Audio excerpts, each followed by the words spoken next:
Today on Mike Matei Live, we will be playing some Atari 2600 homebrews. This is something that's important to me because I play a lot of NES hacks, and I have for years, but I've kind of just missed the boat here on streaming the Atari 2600 homebrews. It's something that I should have done a long time ago, but I just never got to. Atari and Atari Age and all that sort of rekindled my interest in video games a bit in my early 20s. So I'm very, passionate about Atari and Atari 7800 and all that. I'm going to be playing these today with the Atari Harmony cart on a Atari 2600. It's the wood grain Atari 2600, except it's been modded with RGB, and it's in my PVM, so that's how I'm playing the game with the Sega Genesis controller. I don't like the 2600 controller very much. I never did, even since I was a little kid. It always bothered me, so I love that you can play it with a Genesis controller. Anyway, so these are all Atari 2600 homebrews, so it's going to be different games that were not originally on the Atari back in the 80s that people have made since. That's what we're doing. And we got some subs that came in. Ryan Silver, thank you very much for the sub. I appreciate that. In Yugi, thanks for the sub. And Ed Pink gifted out subs already to Vermin Infestation, Mr. Lucky Frog, Robo 784, King of Games 323, and J Dread 3800. You guys just got gift subs from Ed Pink 81. Thank you, Ed Pink 81. Now you won't have to look at ads. And then also, of course, Sandpaper Suppository once again. What are you doing with your life? You're watching some Atari 2600 homebrews, and let's get started with this. All right, so this is Halo. Oh, I'm streaming Halo tonight, is what I meant to say. Oh yeah, you hear those sounds? Come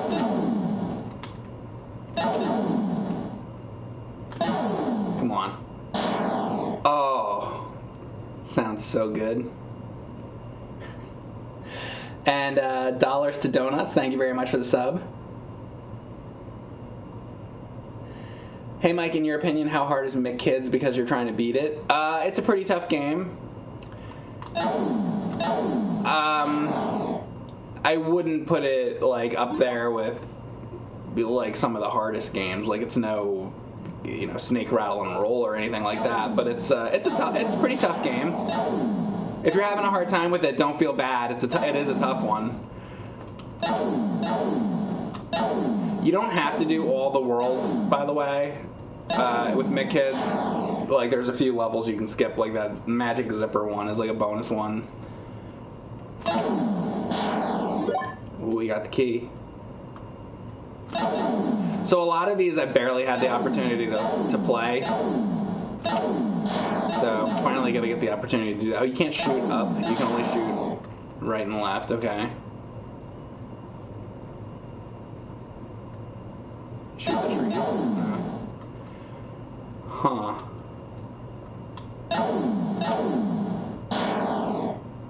Well, I got a key. What do you use the key for? Oh, does that hurt me? That killed me. Touching the bottom of the screen, not allowed. Okay. And do I still have the key? I don't know. What a game to start with. I mean, I had to play Microsoft's Halo. Okay, now I can go this way, though. Here we go. Okay. I wonder if this is beatable. I like it when Atari games have ends. Sometimes they do. Occasionally. There's no score, so it might. Todd P81, thank you for the sub. Belmont as well. The Sultan, Twisted Green, and Tashi all subscribed. Thank you very much for that.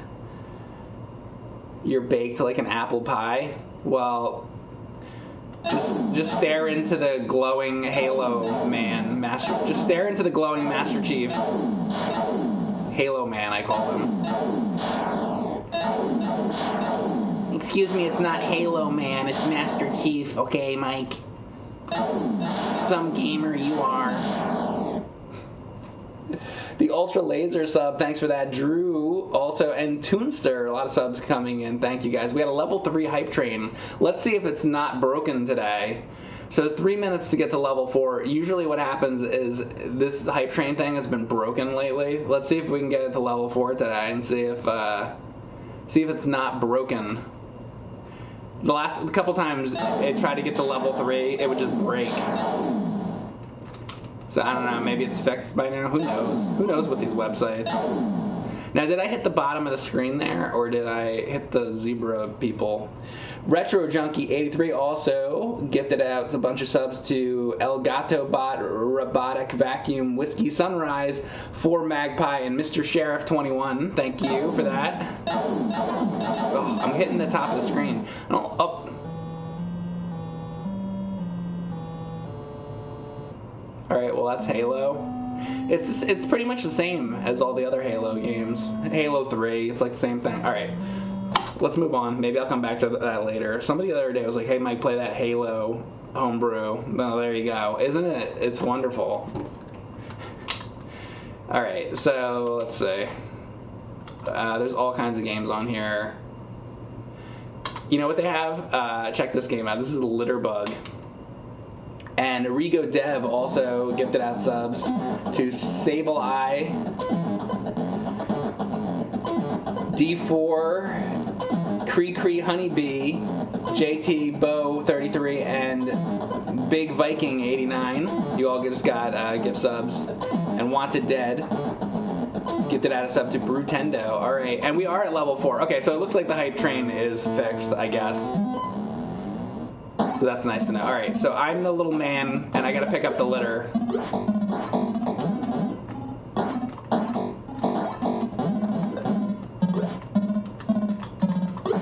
Get it. Get it. Get it. Get it. Get it. Get it. Get it. Get it. Get it. Get it. Get it. Get it. Get it. Get it. Get it. Get it. Get it. Get it.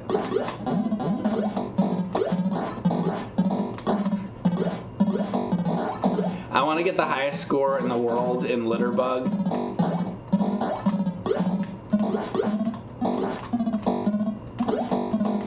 You know, if any, a lot of times when I do these sort of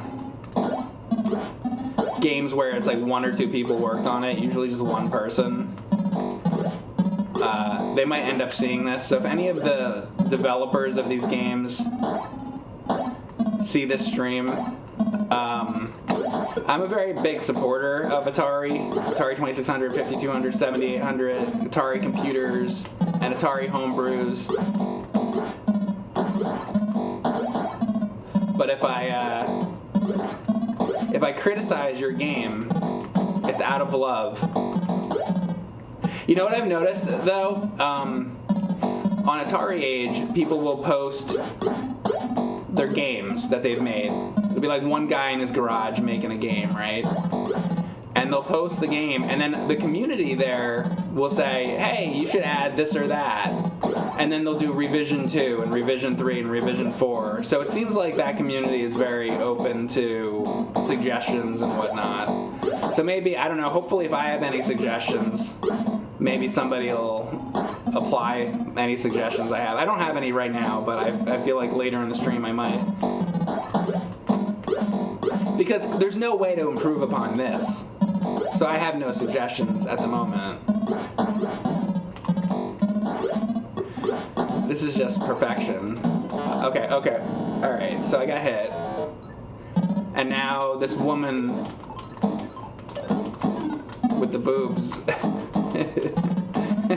she's on the way. I don't know what her deal is. I guess I gotta clean up all this stuff before she gets down there. Oh, she just hit me. I guess that's my energy bar or something. This is weird. Oh, whoa. Ready? What's he doing with his arm there? Oh, do I catch the... Oh, now I'm catching these. This is kaboom. Oh, he's still gonna do that? Wait. What is... What? Okay, wait. So he threw down all the trash. See, I'm going line by line here now because she's gonna hit me. Get it!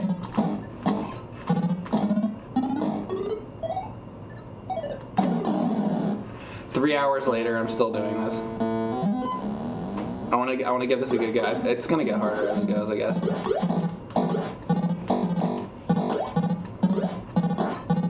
Can I hit him? Probably. Yeah. Okay, and that takes my energy away. Okay.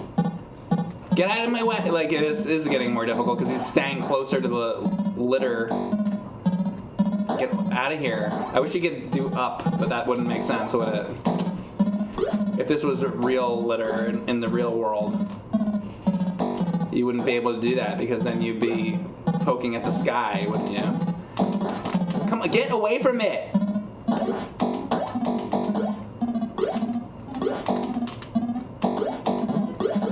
It's impossible.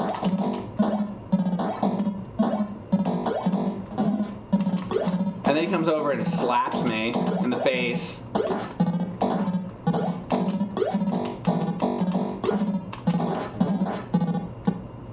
Get the hell away from me. Yeah, he's starting to move faster, I think.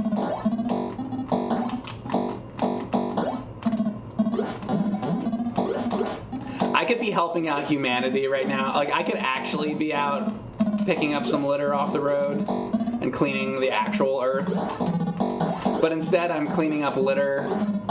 It's like that Wii game. There was that Nintendo Wii game I had streamed one time, and instead of like cleaning the cat's actual litter box, let me pick up trash. It's always picking up trash in video games. It never seems like the best idea. It's like that Universal theme park game where you're picking up trash because it's like.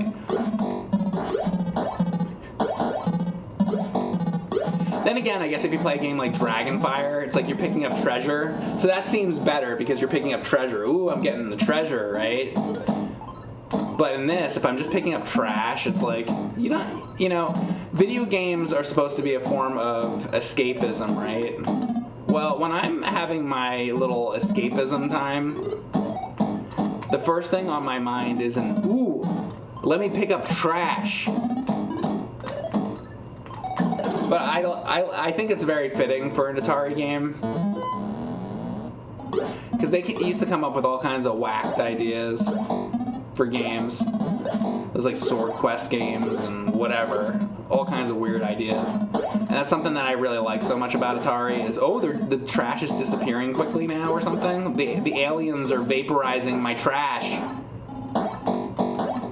See what I mean about it being weird? Or, oh, you know what it is? Maybe it's blowing away in the wind. So there's like a soda can on the ground, and the wind is blowing. So you have to like, see like that, oh, the wind just blew those cans away. You have to sort of just make things up on your own of what's going on. Or what things are. Like, what is this piece of trash? Maybe that's a magazine. Maybe that's a condom. maybe that's a whiskey bottle. I don't know. What is all this stuff? But I like as it's going here, it's actually like new things are happening with what I'm calling the wind blowing it away. It's not that, but who knows? I wonder what the high score in the world is on this game. Am I gonna get it right now? Do you think that I've played this longer than anybody else has played it? We'll see. Broom Hatter, thank you very much for the sub. Broom Hatter plays a lot of Pokemon games and tries to get rare Pokemon, very rare, to where he turns the system on and off for like a year, trying to get Sinistea. He turns his 3DS on and off like 100,000 times until he finally gets, damn it. Alright, well, I'm good on that. And then it keeps going. So there's Litterbug. let's move along to other things. So we got amoeba jump, which I can imagine I bet you guys can guess what amoeba jump is. Anybody want to take a guess? What this is a parody of? Is this game addictive? It was all right. You've been playing an excessive amount of Food Fight lately. One of Atari's best. I like Food Fight. It's really good. Oh, you think it's like Kirby? How's Minecraft coming along? I'm gonna get back to it in a couple days, but I definitely will. You can't read the screen. Is this true? Wait, let me say. There. Maybe on. Try to make it come back. Wait.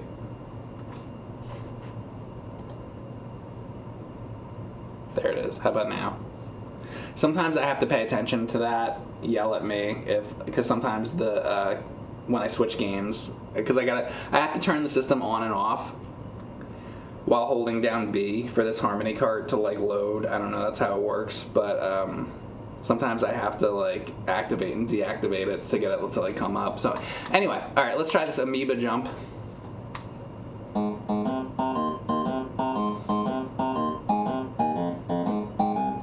This is amoeba jump, which is like doodle jump, which I'm sure you've probably played before. Let's see how we can do.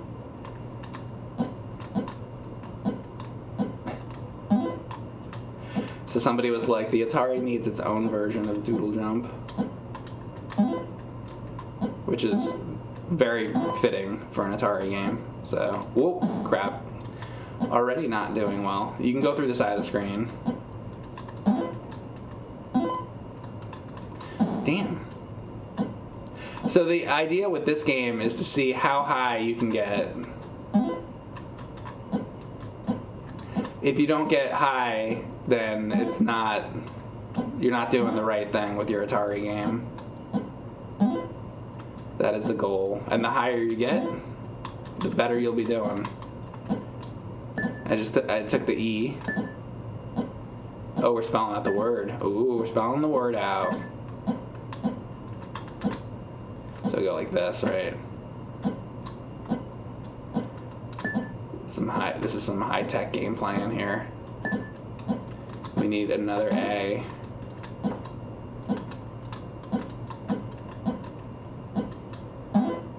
He's gonna. Oh, whoa! Whoa! There it is. Yeah. So what did I get an extra life for that or something? Like, oh! Maybe let me do that. So these white ones disappear.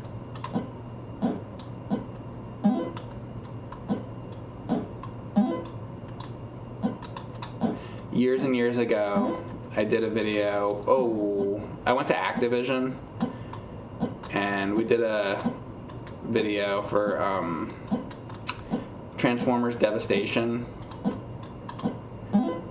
And while I was at their offices, there was somebody working on I guess some old version of Doodle Jump there. I don't know if it was a port or what, but somebody was working on a Doodle Jump game.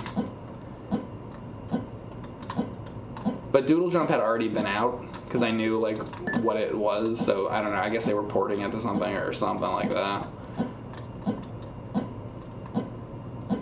Who knows? But I didn't expect them to be working on that. When I go into Activision offices, I expect them to be working on Kaboom, Stampede, games like that, you know. But it never seems to be anymore. Because I go into the Activision office and I say to the guy, you guys working on Stampede 2? And they're like, what? What is that? And I'm like, well, what do you mean? That's probably what you're working on, right? Oh, wait, I know why. Because you're probably working on River Raid 2. I see. That's probably what the deal is. And then they go, River, what? All the things that I care about You know, I go in there expecting to see like everybody's wearing Activision patches. There was no Activision patches. It was very upsetting.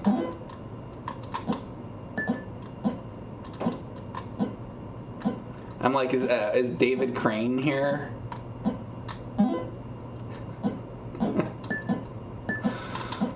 It's a different Activision. It's like what I think of when I think of like Blizzard. I think of like Warcraft 2 and shit, you know. A little different. All those people are like have like grandchildren now. It's like totally different world. All right. Anyway, that's Doodle Jump. We can come back to it maybe. I'll play it more seriously later. But I'm just kind of showing you like what's on here. It's cool, Doodle Jump. So we got Zookeeper, and Zookeeper was an arcade game, and I don't think there ever was an Atari port. So somebody decided, hey, there needs to be a Zookeeper on Atari, on the 2600, and I'm so glad that they did this because I always loved Zookeeper. And the Zookeeper, the arcade game, is not on. Oh, and then I got the net. Go get him! Get the elephant. Zookeeper, the arcade game, is not on the Mister yet, and I think they need to get it on there. And I don't think they put it on the arcade archives on the Switch yet. So like playing Zookeeper is kind of a harder game, unless you want to do MAME, I guess. It's kind of a harder game to get and play these days, unless you get yourself set up with an Atari Stella emulator or the Harmony cart or something like that, and then you can play yourself some Zookeeper, which is an overlooked old arcade game that I think is a very good one, because everybody talks about Space Invaders and things like this, but nobody's talking about Zookeeper and Donkey Kong and Hubert and all those ones. But what about Zookeeper? And there's a lot of old arcade games that are like that are good old arcade games that don't get much, respect or recognition. And quite frankly, it drives me crazy. Like, not enough people talk about Bosconian. That's a good one. And speaking of that, one of these homebrews is actually a really nice port, Atari 2600 port of Bosconian, and we'll get to that. It's called Draconian. Duck versus is a gem? Yes. Well, you see, like, all the Nintendo ones are, popular enough because anything made by Nintendo is, gets some kind of attention because it's Nintendo. But these older ones that, are just random companies, become forgotten because they don't have, because it's not a Nintendo thing. Because then there'll be like all these like Nintendo books or people making Nintendo videos or whatever. Anything Nintendo gets like a lot of attention. Right. I guess it just died there, huh?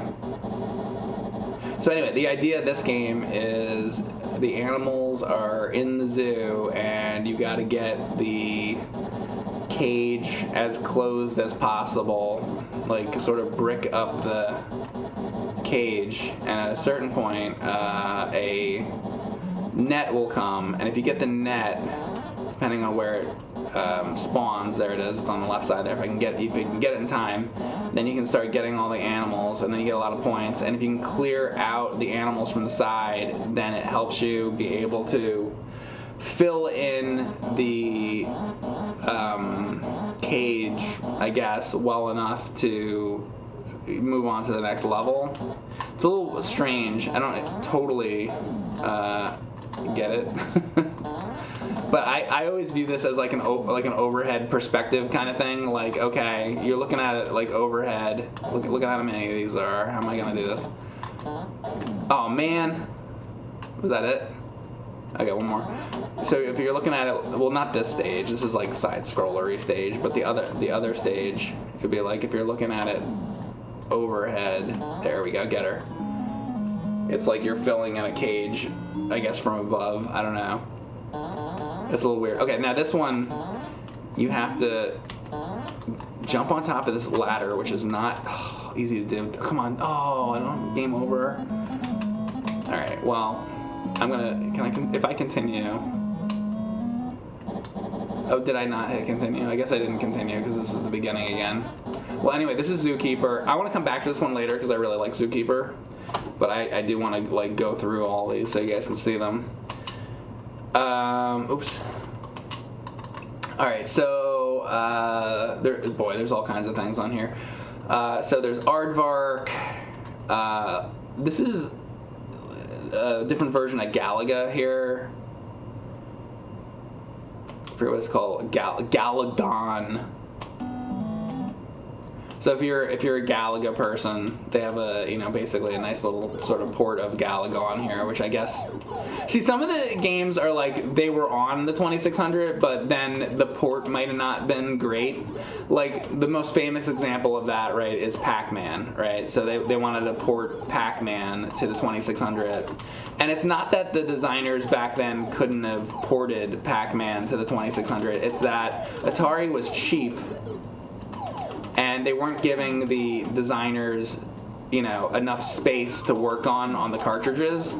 So these poor Atari programmers had to work within the confines of, a very small, limited space. See, it's just a port of Galaga. They had to work in a very limited space to get these games on there. So that's how you end up with some games like, the Atari 2600 version of Pac-Man. But speaking of that, they made a version, I think I put it on here if I can find it. Oh, they made a different version now of Pac-Man where I think they don't have to rely on how much space is on the cartridge now. Now you can use unlimited space. But back then they had to print up all these cartridges and the Atari didn't want to spend the money, I guess. I might be getting that information a little bit off. If I am wrong about that, you can always leave a comment and let me know later on YouTube, because people like to do that. They'll say, actually, technically, the reason was this. And that's fine, especially with this kind of stuff. I'm actually interested, so if I'm a little off on any of my information, feel free to correct me. And then I'll make a mailbag video yelling and screaming at you about how you shouldn't do that. No. All right, so Pac-Man, they made some new versions of it. I have one over here. Wait, I want to show you guys this. I have this one, Pac-Man Collection. So hang on. So this one is 7800. It seems the 7800 games I don't think work on the Harmony cart. Unfortunately, I don't know that there's a really good device other than perhaps the Mister, but even that, I think I have to update my Mister or something, because all my Atari stuff is not loading right now on the Mister, and it used to all work perfectly. I don't know what's going on with that, but it's broken or something.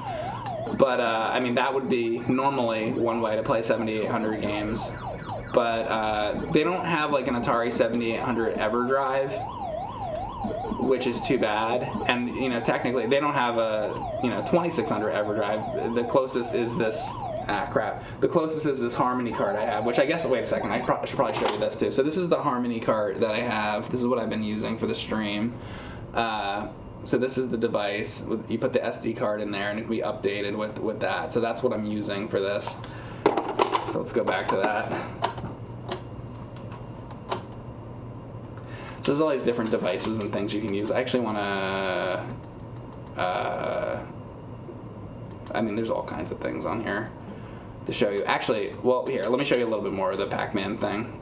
But the Pac-Man Collection is different than this one because that's a 7800 game.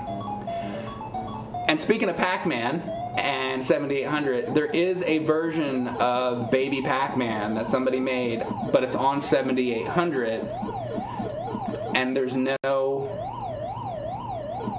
7800 EverDrive, so I'd have to get a physical if I was gonna do that. I don't have the physical of Baby Pac-Man, but it does exist. Somebody has now done a home port of Baby Pac-Man. You can, maybe check out footage of it on YouTube or something. At some point later, maybe I'll get that. But I hope somebody makes a viable solution to Atari 7800 games for, stuff like this. I've always been interested in that, and unfortunately, I guess that this Harmony cartridge doesn't do that. But you can play all your 2600 stuff, and just within the world of 2600, there's many things to play. So there's already plenty. I could literally probably just do Atari 2600 streams and never run out of stuff. You would think. People think that there's nothing on Atari. There is quite a bit on Atari, but Circus Convoy. So yeah, Circus Convoy I didn't get yet. I was looking at it, and it seemed to be like, I saw one thing that kind of, I don't know how I feel about it. I have to look more into it. But I saw the ad for Circus Convoy, and they made this thing where I guess you can there's a QR code come up, and then they want you to take a picture with your cell phone of the screen. And I'm like, I don't know if I want to get involved in. I mean, maybe that's just to upload your score or something. I don't really know what that's for. But if you have to play the game and then your cell phone's involved, that seems so not Atari to me to do that. So I don't know how I feel about that. So when I saw that, I was like, QR code and Atari 2600? That seems not. And then also, you have to go onto their website, and you have to make an account on their website, where you go onto Atari Age, and you can, all these people are just making the games, and that you just download them or whatever, and they're like, here you go, here's the game. And then this site, you have to make, it's a whole separate thing, so I didn't bother to do it. It might be a really good game. I don't know. Maybe I'll get it later. But if I do, I'll probably buy a physical of it anyway. I mean, I'm definitely interested in it. The Derb86 gifted out a sub to that guy on HBO, and Uncle Grandfather, thank you for the sub. Appreciate that very much. All right, here we go. So I'm going to be coming back to a bunch of these games, so I'm just kind of going through right now and showing you random stuff, and then I'll, play things more seriously. Here's Aardvark, which also was an arcade game, and I always liked this game quite a bit. So the thing is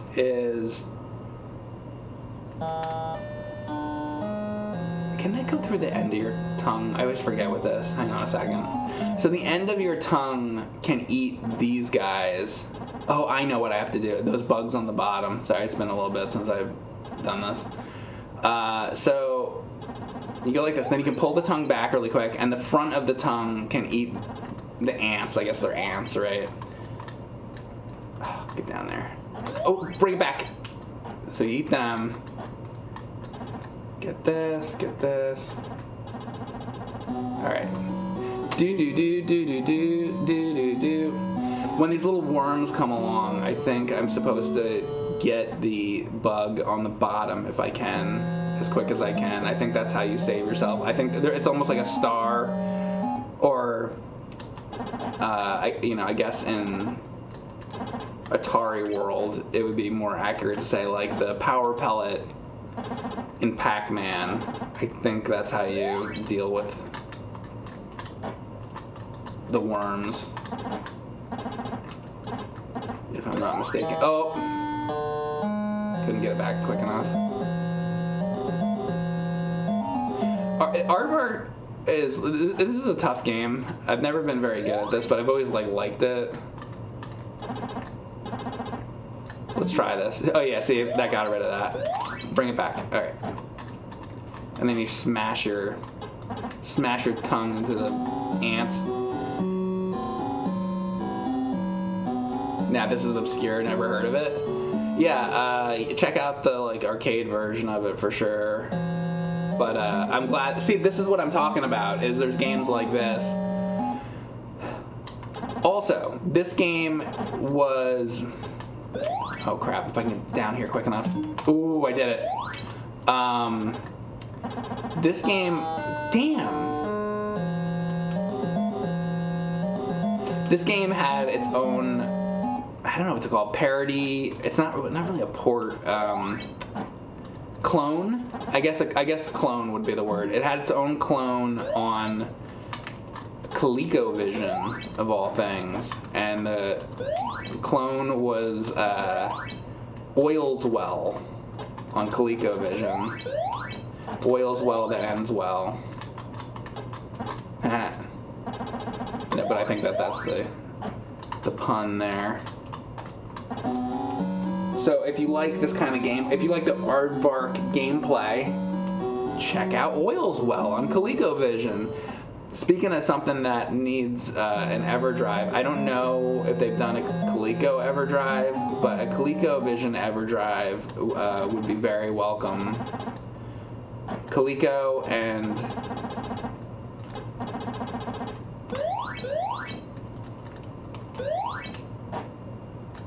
Television and 7800. Damn. Maybe Atari computer, the Atari 800, an EverDrive for that. All these old Atari things and whatnot that never got. Damn it, and then the worm pops out the side of the screen. It's a hard game. That's Aardvark. Let's move on to a different game. So if you ever saw like Bejeweled or like Columns and stuff like that, somebody was like, oh yeah, everything has this game. You know, everybody that has a cell phone has played a version of this. So it's one of these. You take the color, you move it down, the blocks fall down. So they just call this.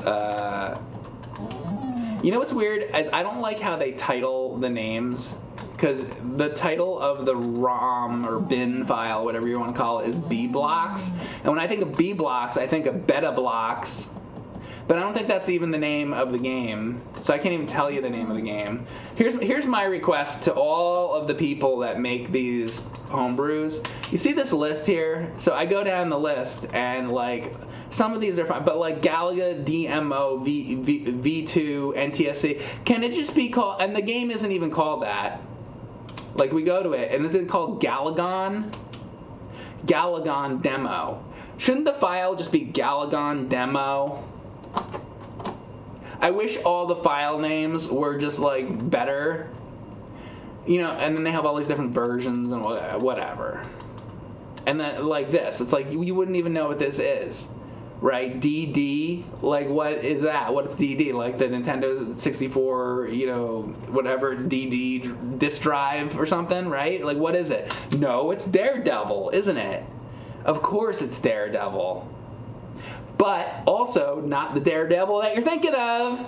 You're thinking of the superhero, aren't you? Well, this has nothing to do with that. This is a game that you are a daredevil and you are parachuting down and avoiding obstacles as you go down. And my issue with this game is I think that it needs to have music applied to it.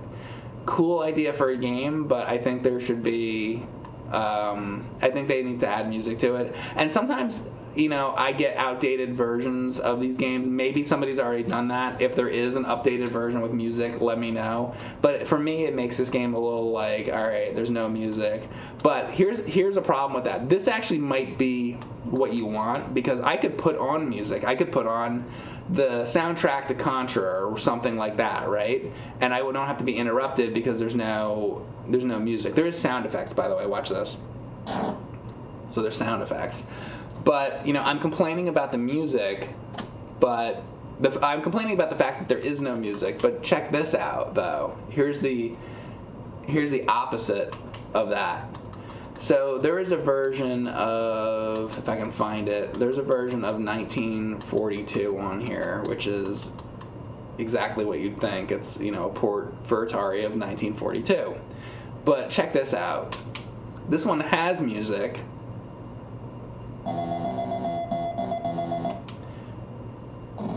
But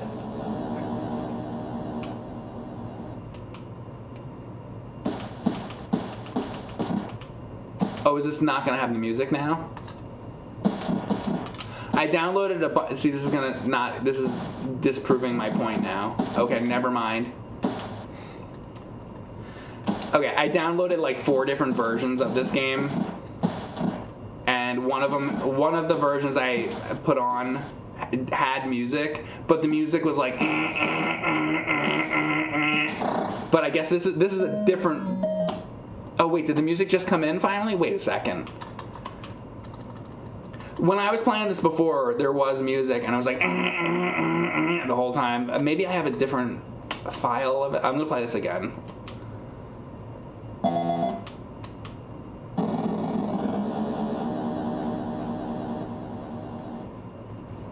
Is music gonna come on now? No. See, now it's just disproving my point. I think I definitely had a different like file or something. Anyway, so they made a port of 1942, which is cool. But you know, there was also 1943. So is somebody going to do a Atari 2600 port of 1943? How come 1942 gets all the love? On NES, I actually prefer 1943 because of the same reason. The 1942 game on NES has the most annoying like sound effects. It's like it's like a lot of that. I can't play it for more than a minute because it drives me crazy. But they fixed that with 1943, which I've beaten on stream. That's a good game. Anyway, so that's 1942. There's a version of that on there. I guess get that version without the music because I can't stand how they do the music in that game. What else do they got? Not everything on here is a port. Some things are, you know, there's ports of things, and then there's original games. Let's look at an original game. Should definitely be doing that. So this is Top and Tom. So this is definitely interesting. So I hit up to avoid these things, right? And then I smash, bam, down to get, I guess it's Tom on the bottom to not hit these. So hit up, bam. Let me try to explain this again. So the blue guy on top, all I have to do is hit up, but the guy on the bottom, I have to smash him down to get him to do his jump. And it's a pretty, this is definitely a pretty cool game. This is fun to play. And I think whoever came up with this idea, you know, came up with something pretty unique. And that's what I look for when I'm, you know, playing things like this. I'm like, okay, you guys have the opportunity to make a game, you know, your own games for Atari 2600 now, but what are the mechanics?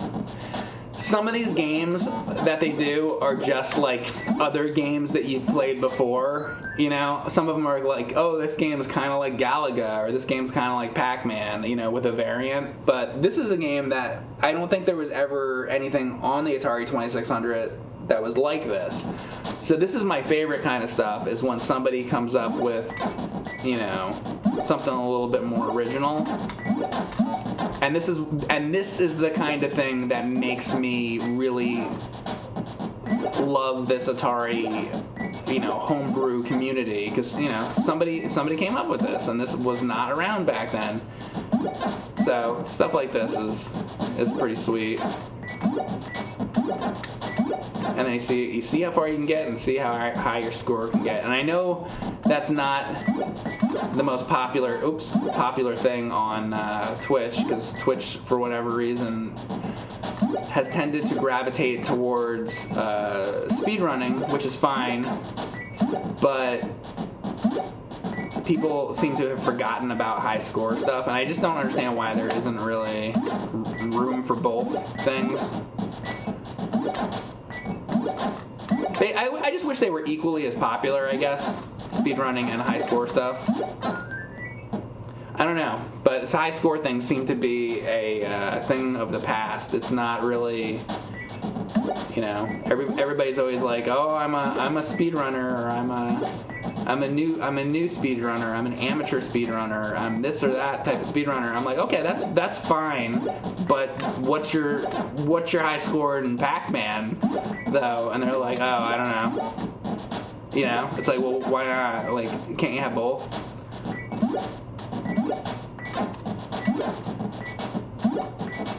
So I don't understand how that ever happened. You know, how did we go from a world where, like, do you ever die in this game, by the way? Oh, I guess it's the blue bar on the bottom, huh? If that runs out, then I guess I just haven't been getting hit a lot, but now I am.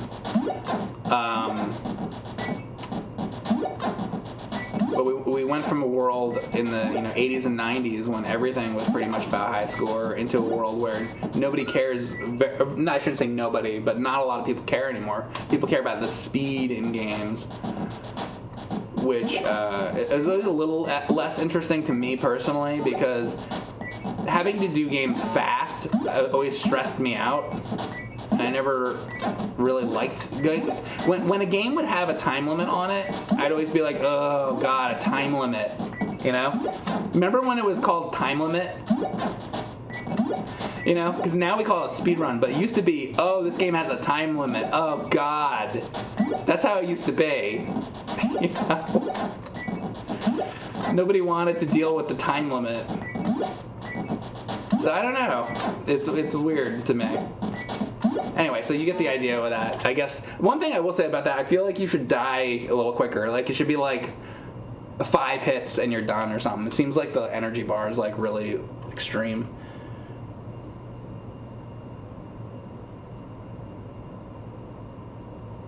Did I ever beat Xenocrisis? I made it to like the end of the 7th, and I'm guessing there's one after that. So like, I made it really far, but it's a hard game.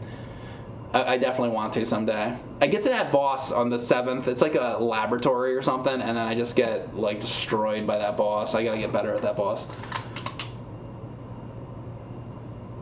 All right. So more people apparently prefer games that have endings than once they're beaten, the only thing to do is beat them faster. Sure, but you can kind of you can make up your own ending for a game. Like, let's say you're playing this Aardvark game, right? And you're like, okay, I got 2,000 points in Aardvark. All right, well, the ending, your next ending, is to get 2,001 points. You know, always trying to get the next score. Your end is the score, is topping your own score. Because you're saying, oh, they want to get to the end of the game, like you play Mega Man 2 and you beat the game, you beat Wily, all that, and the credits roll, fine. And then but then they're going to do it again, right? And they're going to try to do it faster. Well, same thing. You're doing it again, you're doing it again, you're doing it again. So if you played Donkey Kong again, the end is the score. There is an end. It's the score. All right. Let's check out some other ones. So this game, like Plague, is... I tried it for a minute. I didn't really totally understand how to play it. But look at this. So we have a Plague Doctor. And it's like... if I fall right here, like, I die. So you're just like, oh yeah, I have to like grab these, right? So I grab that. Grab this. Let's see, I got like really stuck on this. Let's see if I can get any further. Oh yeah, like this, right? So I get that, and then like what? Because like you die there, right? So I guess you just don't go that way. So let me go back. Oh, I can't go back. Maybe I go. Wait, do I go? Oh, you go there. No hope. Oh, what happened? I was like, you couldn't see the game for a second. This game, even on my screen, it's like really flashy and weird. Oh, it's like going in and out. Yeah, I don't know. I'm gonna not do that game. because even on my screen, it's a game that's like really like flashy, almost like maybe they're trying to make like lightning go off or something, and it makes the capture card like freak out. So I guess forget that game. Here, let's try this game. This game is, I think, Up. I don't even know the name of it because of the file name. I think it's called Up and Down. So I like to play Up and Down. Does anybody else here like to play Up and Down? Or am I the only one? Very simple. Definitely reminds me of the old days of Atari where, the character is literally just a square. And, oh, by the way, you're Indiana Jones in this game, and you're running away from the boulder. That's the plot. This is actually a new Indiana Jones game, because if you remember on Atari 2600, there was Raiders of the Lost Ark. Well, somebody remade it, and it's actually, this is Indiana Jones. No time travel here, though, like the new movie. Just, just the boulder part. Over and over. So I saw that new Indiana Jones movie, by the way, and like the first, so they de-age him because it's like, they de-age him because it's time travel and he gets this dial, it's like Indiana Jones if he got the DeLorean from Back to the Future, basically, right? So they get this like dial from Archimedes and all this. But the beginning of the movie, he starts out and Indiana Jones is like young, and they pull off this hood, and then it's like, oh, it's young Harrison Ford that they like digitally, whatever they did with like CG. And for a second, I'm like, oh, that looks pretty good. And then he like turns his head, and I'm like, oh wait, this looks like really shitty like CG. So, and then like, he's like on a train. And then sometimes I'm like, they have like light on his face and stuff, and sometimes I'm like, oh, okay, it kind of looks good, and then his head like turns, and the shape of his head gets like all weird. it's like really like distracting to watch. So if you want to watch an Indiana Jones movie where it's like you're looking at his face and you're like, it looks kind of, oh, that looks bad. Oh, well, it looks kind of good. That looks bad. It's like that. You're like, oh, that kind of like certain angles look good, and then he like moves his head, and you're like, oh, his jaw from the side is like way off. It's like real bad as far as that goes. And it was so like jarring and like distracting. And there's gonna be people like, oh, it looks so great. It didn't look good. It looks like it's CG. Looks like just like a modern video game. Like if there was an Indiana Jones game on PS5, like how it would look, Basically, maybe a little better than that, but like I was like, oh man, just have him be old the whole movie, so you don't have to like have this like CG like situation going on where the face looks all fucking morphed and shit. Anyway, that was my opinion on that. And then you have a bunch of these new characters that you've never seen before, and you're like, who are these people?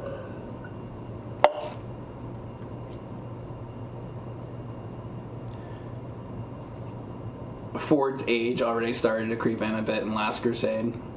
It's fine. I don't mind him being like older, like in the movie. It's fine. I don't really care. It was like fine. He could still, do his thing. I just don't think you need to have, if you're gonna do the de-aging, you better have it like look like really good. And I think like there was all these moments, like I keep saying, like he's like this, I'm like, oh, that looks like old Harrison Ford, and then he goes like this, he turns like that, and I'm like, ooh, that looks weird. The whole movie the whole beginning is like that. Let's see what else is on here. So there's Pizza Boy. Let's check out Pizza Boy. Here he is. It's Pizza Boy, everyone. It's Pizza Boy. So the idea of Pizza Boy is you deliver the pizzas to the people. Oh, and then you get hit by a car. So have you ever played the Spider-Man game? On like PS2 and all that, and then you deliver pizzas? This is where they got the idea for that game.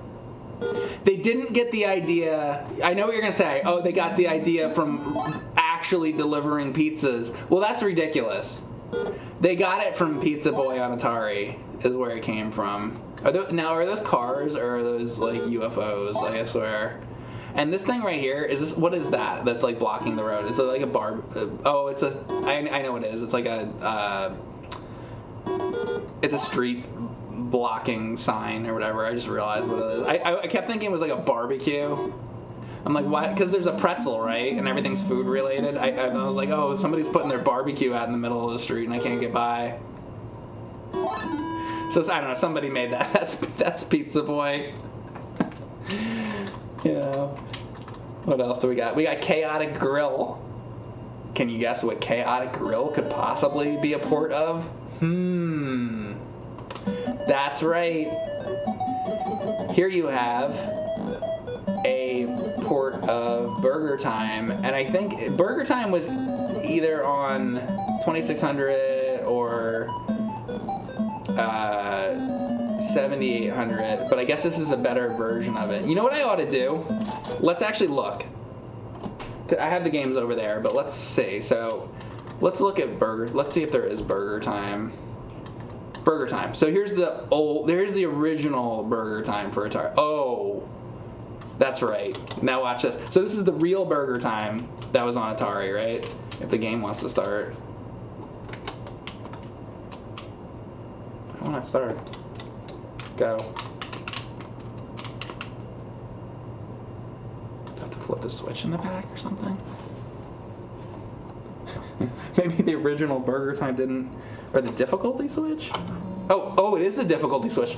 Man, that sucks. Good thing the system. Oh, look how slow it is too. So this is the Atari 2600 version of Burger Time. It's real bad. So you can see. So now you can see the difference and why somebody wanted to make it better. So now let's look at this new version of Burger Time. Okay. Way better. Now you got to remember, all this stuff has to run on the Atari 2600, you know, so it's not going to be as good as, you know, as the arcade version or anything like that. These are just Atari ports of stuff, but, you know, back in the day, this would have been a killer app, as they say, right? There you go. And by the way, that's how you play Burger Time. So here's the deal with Burger Time. If I can make this happen. Here, go up here. This is perfect. Watch this. So you do it like you go. Oh, is it gonna go like that? Can I get an example of this? Come on. So you go like this, and then come on, and they go down the ladder on me. I will get them to do this. I'm gonna show you. So you go like this. Come on, turn like that, and it's hard to get them to turn where I want them to. Come on. Chase me, chase me. Damn it. But if you can get them all on the bun, basically, if I can ever make it happen, are they gonna go, yeah, I knew they were gonna do that. See, they're smart. These pickles and wieners are much smarter than I am. It's very sad. Look at them smiling at me. And you can get this.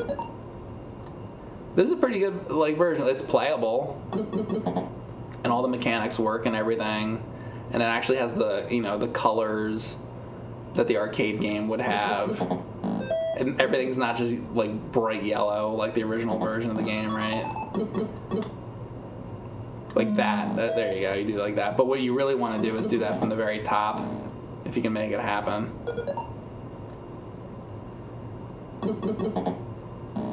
I like Burger Time. I think it's a pretty fun game. I don't know that this is, I'd probably rather play the arcade version of it, but it's cool. And then you got your pepper, you do your pepper, your salt or whatever, all that. So that's a nice little port of Burger Time. Looks great for 2600. I mean, for 2600, right? What else do we have? We have Boom. Can you guess what Boom is? See if anybody knows before it comes up.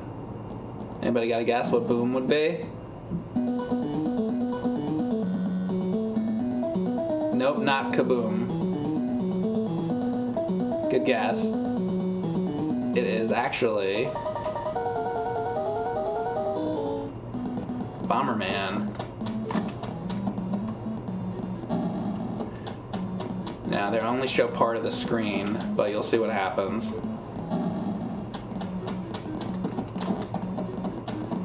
The screen scrolls like that. Almost look like you're playing it on an iPhone or something, right? With how the screen is very thin. It was probably really difficult to get this to run on Atari, so it's like, I guess that's the best I could. And there's the door.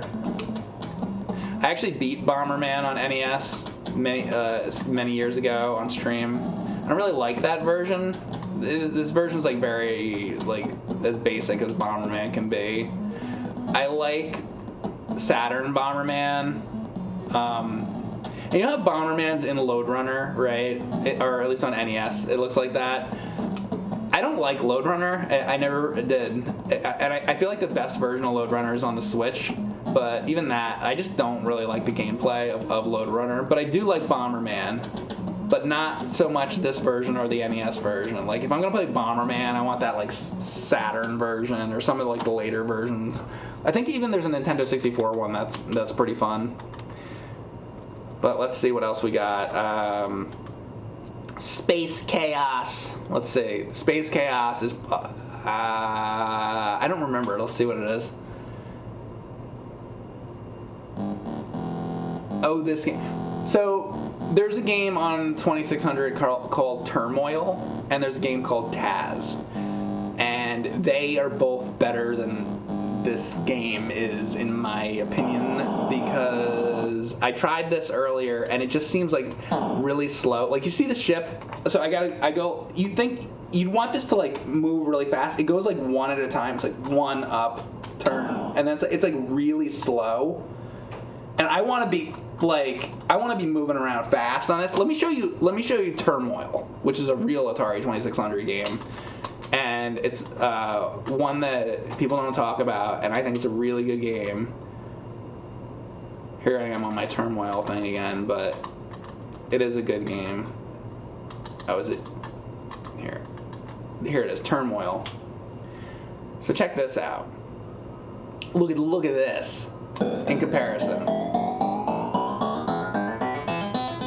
right. Look at this. Look how much faster. Look how. Now I don't know what maybe they're going for something different with that other game, but this is if I ever do an obscure Atari games that people don't talk, because what do people talk about? Yar's Revenge, Pac-Man. River Raid, E.T., Razor to the Lost Ark. There's all these games that people talk about, but nobody's talking about Turmoil. Those are the kind of games I'd do a Atari 2600 Gems video. So that's what I don't know about that game. But let's try Squish 'em. How about Squish 'em? Oh boy, here we go. All right, here we go. I like the sound effects in this.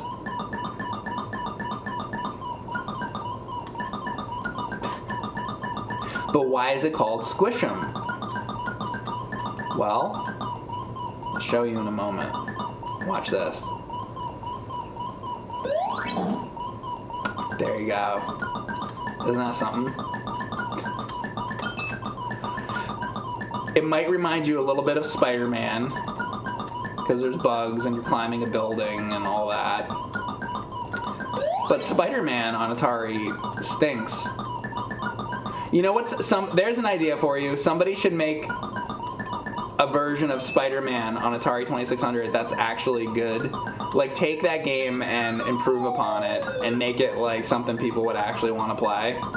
Because everybody loves Spider-Man, but nobody likes that game very much. And then I'm going to say nobody likes the game, but there's going to be a guy who's going to say, actually, Spider-Man on Atari 2600 is awesome. You just don't even know what you're talking about. What I mean to say is, the majority opinion on Spider-Man on Atari is not the highest, opinion. When people talk about their favorite Atari 2600 games, they're usually not mentioning Spider-Man by Parker Brothers. But this is definitely a fun little game. This is something that would have been real nice to have back in the real days of the 2600, back in the 80s.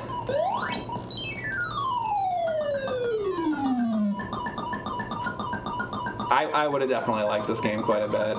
I guess these are all just like little bugs and stuff, or aliens, or who knows what.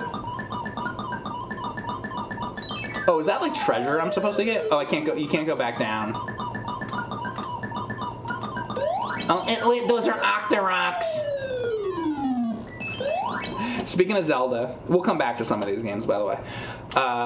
Speaking of Zelda, there is a version of Zelda on here that I want to show you guys. Oh, that's right. It's called Awakening. Maybe for like Link's Awakening. But check this out. Maybe you guys can help me understand this. But so here you go. This is The Legend of Zelda for Atari 2600. Welcome to the stream. Here you go. Do, do, do, do, do, do. And those are Stalfos.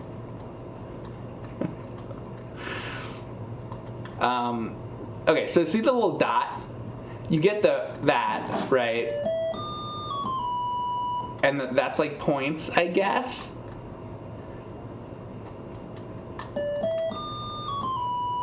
And then in the bottom right, you'll see what I'm assuming is my health. I don't know.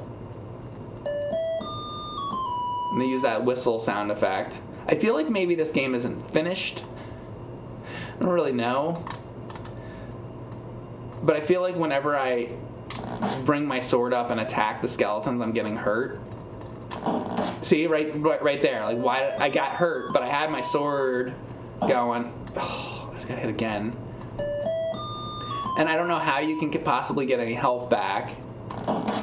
I think I actually killed him there. Oh, I'm dead? I have no idea how I died. Let's play. I want to play this again. So, like, this seems like it needs some work. But I want to give it another chance because maybe I just didn't get far enough or something. Like, I don't know.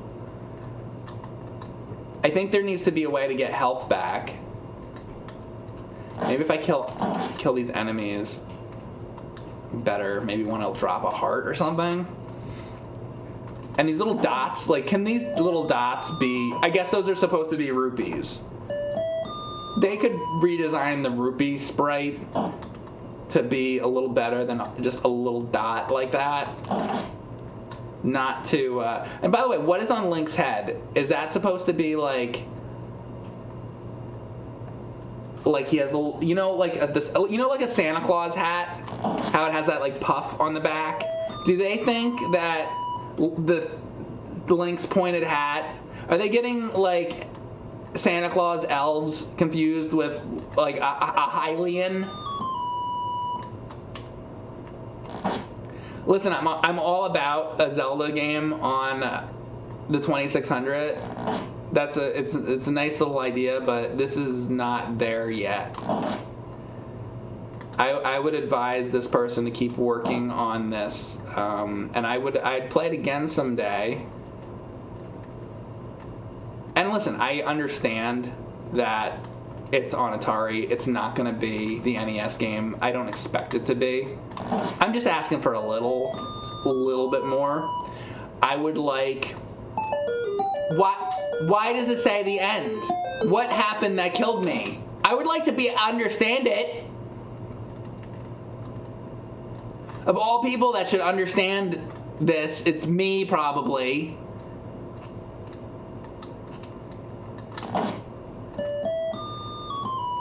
Where's Aquamentus? That's all I want. I want to eventually go into rooms that look like dungeons a little bit. And then I want to fight like Aquamentus. You know, it'd be nice if his sword shot something. Like, you know how like Link's sword can shoot? Can his sword like shoot a beam? Have his sword shoot a beam. Have the rupees look not like dots, but like actual rupees. I mean, make it a square instead of a dot. That's all. Make it a blue square. That's it. That's all I'm asking for. Change the dot into a blue square. Then, like, what else? Eventually, I want to get into a dungeon to where it looks just slightly different, and then I get to, like, Aquamentus, or, you know, can we have more than just, like, the skeletons? Maybe once in a while there could be a moblin. And again, I'm not asking for the game to be like amazing, because I know they're trying to get Zelda on Atari, but just a little more than this. Come on. All right, I have no idea why I'm dying most of the time. Maybe I have to get my score. Maybe if my score gets higher, different things will start to happen. Let's get more of these dots. What? Did something just hit me? I feel like I'm getting hit by nothing sometimes. And the dot that's like on top of my head looks like the dot I'm collecting.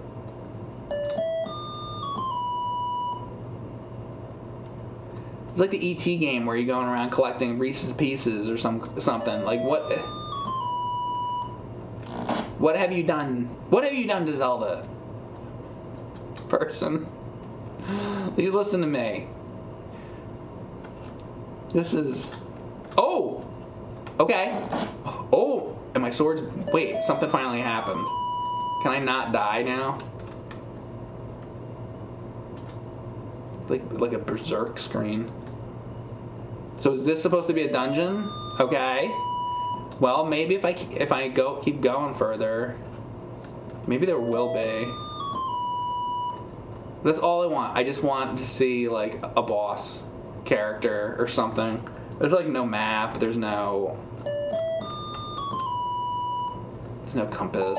Oh, and I'm dead. I don't know. All right. Someday in the future, I would come back to an updated version of that game. I hope that it continues to get worked on. Let's see what else we got here. We've got a bunch of games to play. I don't remember what this one is, so you like the name of it? Like, what is this even? Let's look at and see what it is. Oh, so this is like Space Invaders, but it's Space Investigators, I think. Which I don't really get what they're doing with this. So that's Space Investigators. I don't get how it's investigating anything. Makes no sense to me. I don't that one. I don't really like that one. Here, let's try this game. So somebody started working on Mega Man for Atari. So let's see how this goes. And you can shoot too. You hit down to shoot.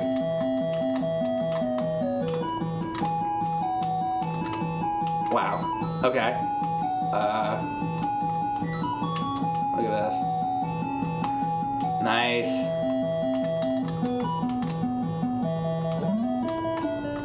So I had to get over to the left to get up there, basically.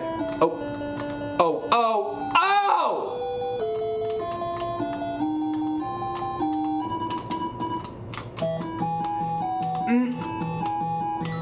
Alright, so I'm gonna stay to the left. Well, how would I even do that? Oh, no. Oh, no. Oh. It's like, they start, this is like the worst part in the real Mega Man 2 when you have to do this crap. That's how they start it. They're like, oh, let's do the worst part on a Lec-Man stage. Let's pick the literal worst part of the game to replicate for the very first screen. Oh!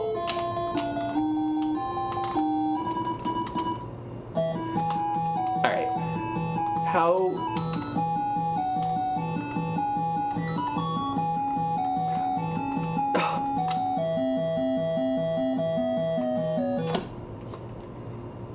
That could use some work too. Hey, remember when you're always like, hey Mike, Mega Man. There you go. Hey Mike, Mega Man. Alright, we got different versions of Yar's Revenge. So about the Space Invader thing, how about this? Pepsi Invaders. Now, Pepsi I've been drinking since the 1980s. And I gotta tell you, I'm more of a Coca-Cola guy. But this is it. This is how you do Space Invaders, hack, clone, homebrew, whatever you want to call it. This would be a hack because they took Space Invaders and they just changed it. So this is actually not a hack. This is this is not a homebrew. This is a hack. So this actually shouldn't technically even be in this stream because the point of this is homebrews, not really hacks. But what are you gonna do? Anyway, so that's a hack. That actually shouldn't even be in the homebrew folder. That should be in the hack folder, which I don't have a hack folder. I should make a hack folder. So what else do we got? This game I'm just gonna take off there because it makes my screen like go insane. Let's see what else we got. We have this is Robot War. All right, who can guess what this is? Robot War. This is a port of.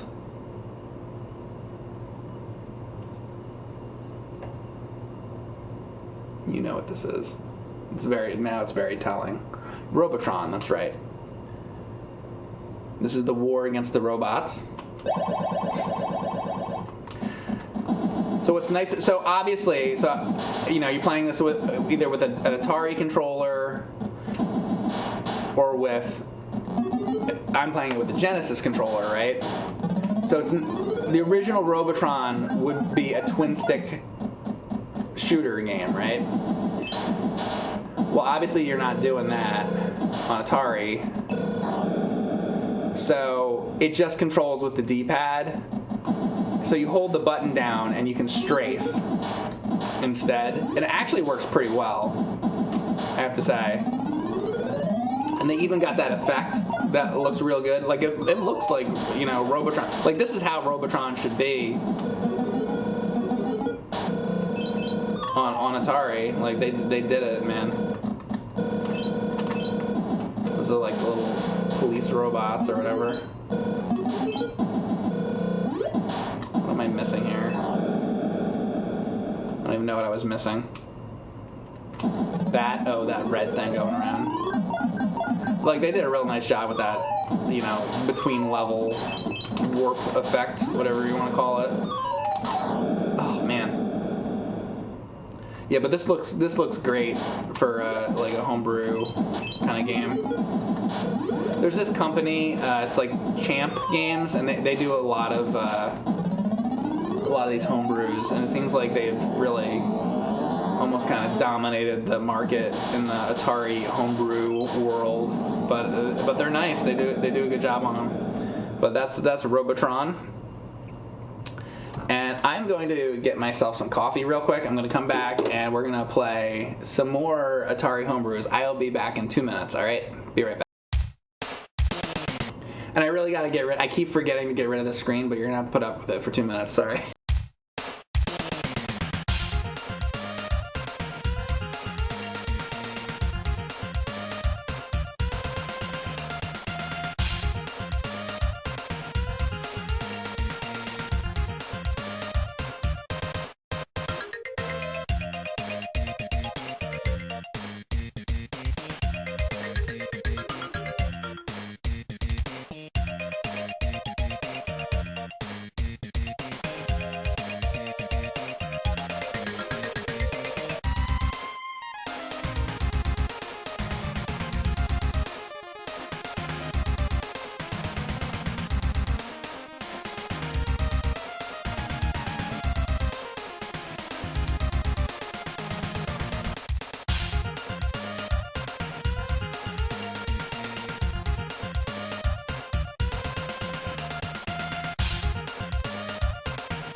Alright guys, I am back. I'm doing Atari Homebrews.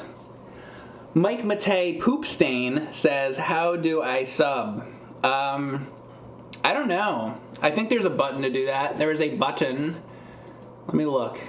How do you do that? I don't know if I can check on my own thing. Isn't there like... Wait, if I go to another channel, if I'm, you know what I just thought of? If I'm streaming, which I am right now, right, and I go to another channel, can I sub to somebody else while I'm streaming? I've never done this before. So, okay, I'm checking out Zofar. You know Zofar's domain? And then, so he has his like window where he's streaming with his chat on the right. And then underneath him, by the way, he has 69 viewers right now. A little information for my chat. Underneath him, there is, for me, there's a thing that's there's a heart, there's a bell, and there's a subscribe with a star.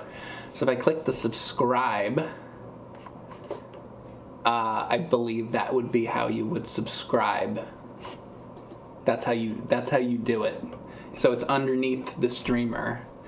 But I'm on a desktop. Now how you do it on your phone, if you're on your phone, I have no idea. So you'll have to ask people in the chat. There you go. Hey, I just learned how to subscribe to people on Twitch. I'm getting good at this. Is this person asking 69 years old? I mean, hey, listen, I just learned, I'm just figuring out how to do this too, so like I think that that's a valid question. Like I don't know how any of this stuff works either. All this stuff's gonna go away one day, and then it's gonna be some other website, you know, and it'll work totally differently. Why do I have to learn how this works when like it won't, like, who's using MySpace still these days, right? And isn't that all like redesigned if you were to go on there? I know it still exists technically, but it's like there'll be some other thing and it'll look totally different, and it'll be like on some totally different thing. Amagon, thanks for gifting out the sub to Mike Matei Poopstain. Oh, there you go. Now you don't even have to figure it out. So somebody gifted you the sub. So just sit back, Mike Matei Poopstain, and don't worry about it. All right.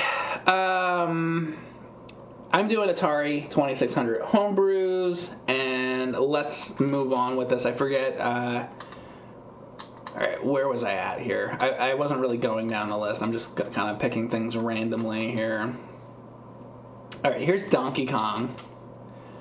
This is the Atari 2600 version of... Oh, wait. Before I do that, I should show you. There was Donkey Kong on the 2600, right? So first of all, let's look at the original Donkey Kong.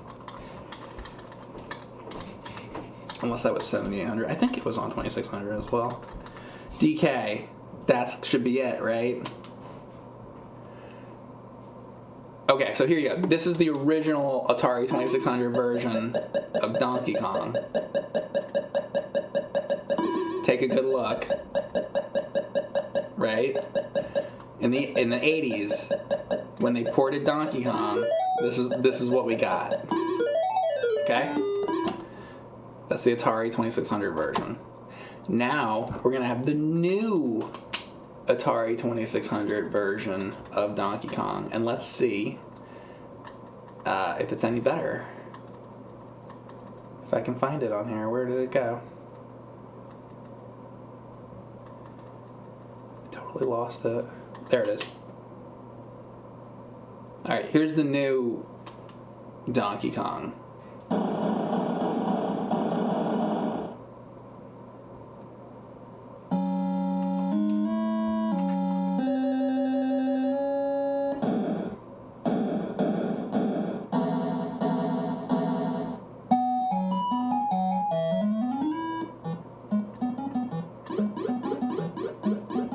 It's a little bit improved, I would say, if you remember how the arcade game looks. This is running on Atari 2600. How much would it have blown their minds back? Like the guy who made the 2600 version back in the 80s, if he would have saw this, he'd be like, oh yeah, someday somebody's gonna make, you know, somebody else is going to do a Donkey Kong on Atari, and it's going to have all the stages, it's going to have the Pie Factory. Like, this is pretty, like, impressive for being on an Atari. Oh, crap. Don't hit the pies, Mike.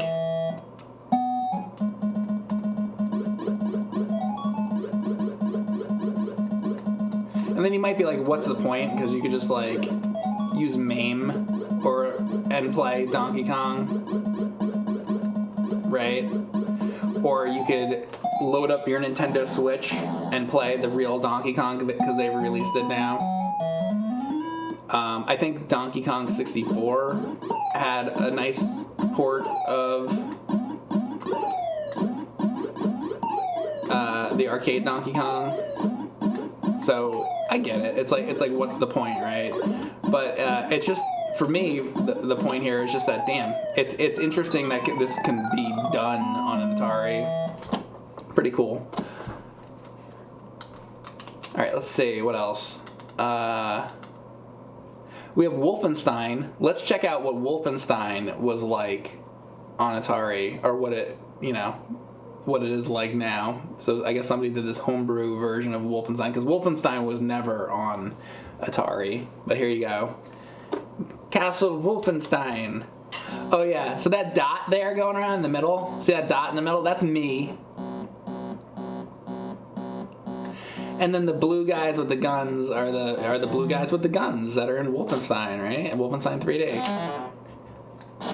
Now I'm red because I'm angry.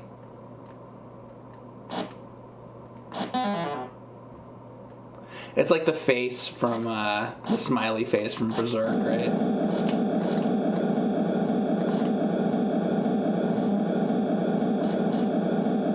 My God. So, each of these little square or rectangular areas are rooms. So you go into these rooms. Damn. And then you get the different, items that you gotta get. Wait. So I died there. Let's try this again. Man, is this like on hard? I swear. Oh, I think it is actually. Hold on a second. I have this on hard. Let me start this game over. Alright. I had it on the hard version. Here we go. I think I did. They seem to be moving even faster now. Alright, there we go. Now I got the good gun. Uh-oh. This is like frightening when that guy comes out. Alright, now we're going to go to the second room. Here's the second room. Get the ID card and get out. So we got 2 rooms left, right? You understand this? Now we go into this room. Now it's the dogs, remember? Remember Wolfenstein? Remember the dogs in Wolfenstein? Alright, I guess that we fill up our ammo with this or something. Got 98 bullets. Now we gotta get out. We got one more room. It's like a transmitter or something. Bam. So now what happens? Alright, I did the 4 rooms, and we go to the next level. Do you like that color? Does it remind you of anything? What does the color of this level look like to you guys in the chat? Or on YouTube later? Leave a comment and let me know if this color reminds you of anything. That's right, human being. Good job. You can tell your colors.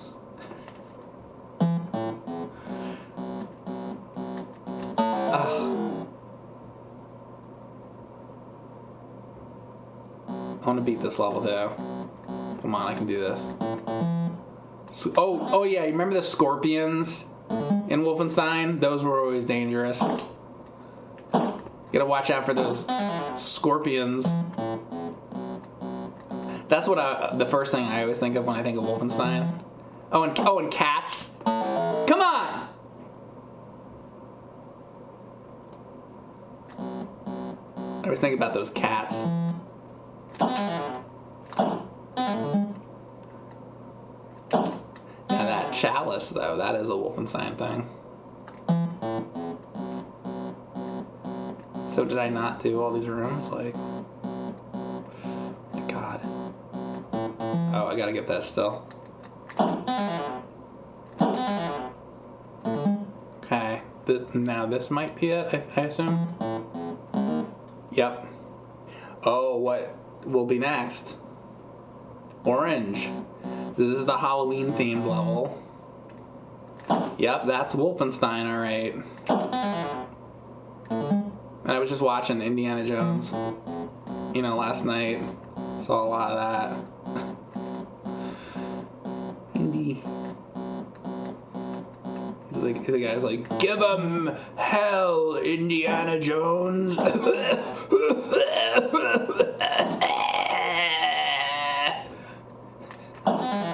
It's like, he's like trying to get the line out. Oh, Indiana Jones, remember me? By the way, they did do a little of that stuff. It's like, like in Raiders of the Lost Ark, where he's like, British tar is a soaring soul, as free as a mountain bird. His energetic fist should be ready to resist. That whole thing. Of course, they do that again, because this is what they did. We're in that era, Oh, you remember when he said that in Raiders of the Lost Ark? Well, now he's still singing it. You like that, don't you? You idiots. That's what Disney likes to do. Remember when he did that? How about, couldn't he sing a different song? That's the only song. He's still singing that same song. Oh, the waves of nostalgia. Oh boy, they just never end, huh? Swear. It's like they dumbed down these characters. The characters are still doing the exact same things that they were doing 40 years ago. Sure. That's how you guys are, right? You know one song and you hum that same song every day. It's like they made them into like cartoon characters, Whatever. Rainbow Invaders. This would be Space Invaders Except this is probably also kind of... Is this in the hack category or the homebrew category? It's probably still a homebrew category, maybe. It depends how much they added to it, you know? I guess. Right now I'm saying this would be hack category. Let's see what happens. I mean, the colors look great compared to, you know, what the original looked like. And I like the little sprites. I like that all the aliens look different. You got one frog-looking guy. You got eyeballs. You got crabs. I think it moves a little too slowly, though. I feel like the original Space Invaders moves faster than this. Like, doesn't it? Like a little bit? Maybe not a lot. I don't know. Man, that original Space Invaders on the Atari 2600, I was talking earlier about how they only had so much room to program the games on these cartridges because Atari was cheap. I saw some video a long time ago, and it was other Atari programmers talking about the guy who did Space Invaders on the 2600, and you know, they were guys who had also programmed Atari games on the 2600. But they were like, yeah, but the dude who made the Space Invaders one, there's like 90 different modes or something on that Space Invaders thing. And they're like, what he did shouldn't be possible, but he did it anyway because he's crazy. That's what the other like developers, they were like, it shouldn't even be possible. Shouldn't even be. Let's look at this real quick. Hang on. Real Space Invaders. This is like the craziest. Here, where's Space Invaders? By the way, I love the Space Invaders on Atari. Where's just regular Space Invaders? Space Attack, Space Canyon.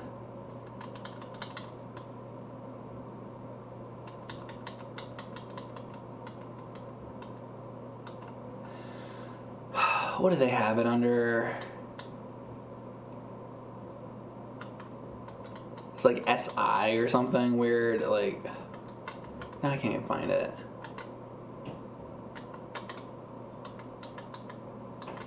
Does anybody know what it's under? Oh, SPC, they're saying? I don't even see that.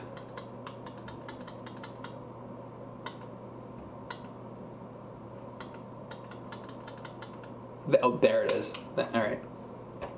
Okay, so this is the Atari 2600 version of Space Invaders. I love this game, but look at this though. So I'm gonna reset it, right? So this will be like the first. This is like the regular game. Perfect, great. But then you can do game select, and this is what I'm talking about. You have all the different game selects, so you can go through all these different options of like there's invisible Space Invaders, right? And there's whatever all the different ones are. I wonder if there's a name for each one. You know what? One day, I want to do a stream where I go through every single game select of Space Invaders on Atari. There's a stream idea. Here, like, let's see what this one is.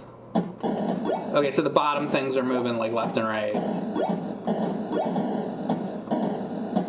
This is a little faster than that rainbow thing. Like the bullets are like a little bit faster. This is better. This is a better game. I don't like that Rainbow Invaders. This is like I'd rather just play this. This is better. All right, game select. Game select 27. And they're like flashing. Anyway, so the point is, from what I have heard, the other Atari programmers at the time were like really impressed with the dude who did this. They were just like, we don't even know how he did this. You know? I love the old Atari, stories and everything. I had read, there was a thing that I saw, it was like the funniest thing that said, like, I don't know if it was Howard Scott Warshaw or like one of the other employees that like worked at Atari back then, but they would all be like, smoking weed and making the games and all this. And I guess, when there's like a thin hallway, there would be like this long sort of thin hallway, and I guess he would get his back and arms up against the the back wall, and then he'd get his legs up on the other wall, and he got, after a while, they would just be bored or whatever, and he got good enough at doing that to where he could go up and down the walls, like, using his feet and arms. So they'd just be like, we come into work, and there'd be like people literally crawling on the walls. It's like, and then everybody else was like, hi, and then they're like, oh, let's make E.T. That's how Atari was like an awesome company. It was like wild. Anyway, so what else? Boom. All right, this is the Donkey Kong Stratovox. I don't think I've seen this one yet. Let's look. It was a madhouse, exactly.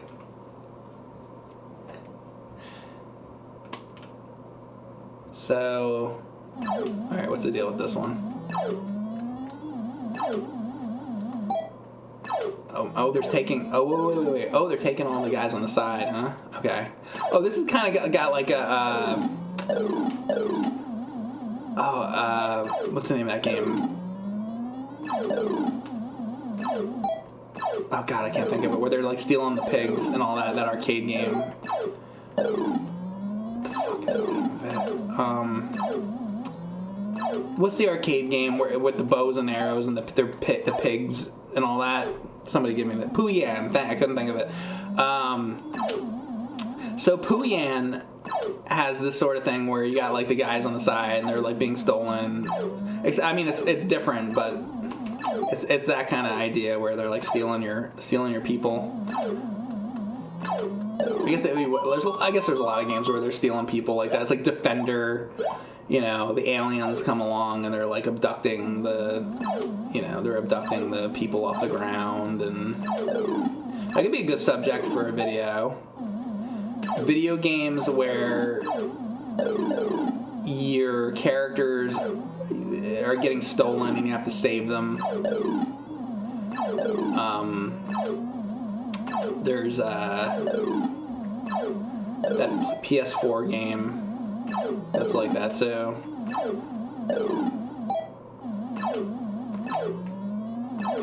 Come on, get him. But that's just the Defender clone anyway. Aqua Kitty, is that like that? Is he talking about Doom? Oh yeah, I'm talking about Doom. DJ Moist. The way they do the ready on the screen, that reminds me of like Sharpshooter on Hogan's Alley. Do do do do do do do. Yo, I like when you shoot the soup cans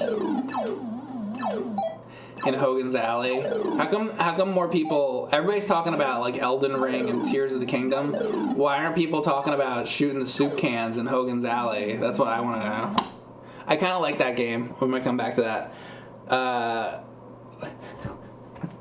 Thanks again, DJ Moist, for the sub. Let's talk more about shooting the soup cans. So Toy Shop Trouble. Will this work on here? Is that 2600? I guess this is a 2600 game. So I own a physical of this one. But I've always liked this. This is one of the older ones. Oh. This is a Christmas theme thing. We would always be looking for Christmas-themed games, right? Okay, so this one, you're an elf, and you have to paint the toys, basically. So I guess those are all like paint buckets going around, right? So there's your fire truck. Now we got trumpets, right? So trumpets are going to be yellow, right? And then you got fire trucks. And you got one more trumpet. You're an elf. And you're in Santa's workshop. And you have to paint all the toys for the kids for Christmas. Because if all the toys don't get made, Santa gets very angry. And the poor little elves don't like it when Santa gets angry. Because let me tell you something, you don't want to see Santa angry. Santa likes to drink. Like quite a bit. And when the toys aren't painted the right color, Santa doesn't like that. So when he comes downstairs and he sees the fire engine painted green, Santa takes off his belt. Santa takes his belt off, and hilarity ensues after that. And the belt also has a buckle. It's a belt buckle. So now you gotta paint 2 colors. Candy canes are red and white, so we're painting 2 colors. See, the game's getting more complicated.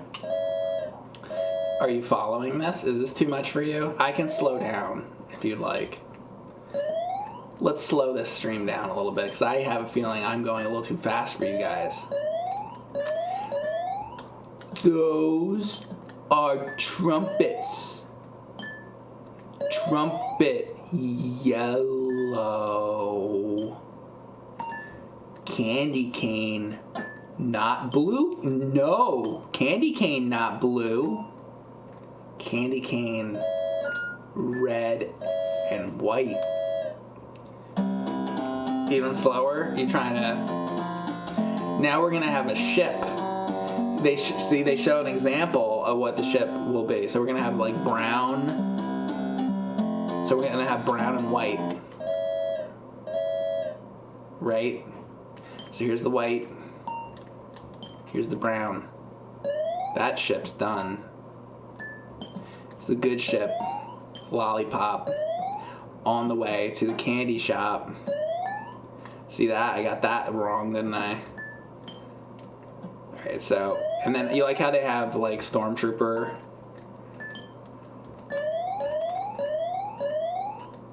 And we got Godzilla still. There you go.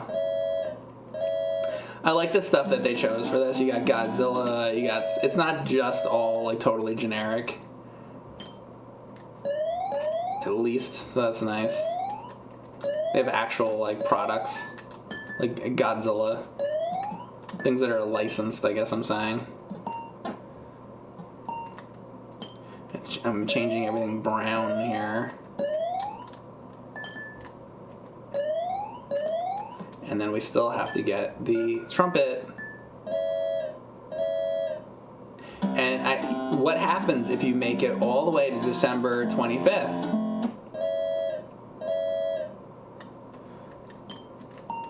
I didn't look at what color the rockets are supposed to be, so I might be in trouble. Are the rockets blue or something? I should have been looking. Does anybody know? Oh, it says upside red and blue, huh? Okay, thank God it says that. Because Mike wasn't paying attention. I was thinking about how Santa Claus is a problem when he drinks too much, so I have other things on my mind right now. Alright, red and blue. There we go. Easy, good. So on December 25th,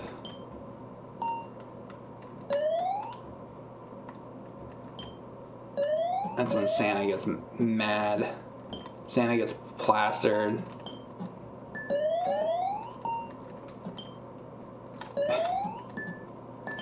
Just kidding, kids. Santa doesn't drink. No. Never. He doesn't like that. Santa's he's a good guy.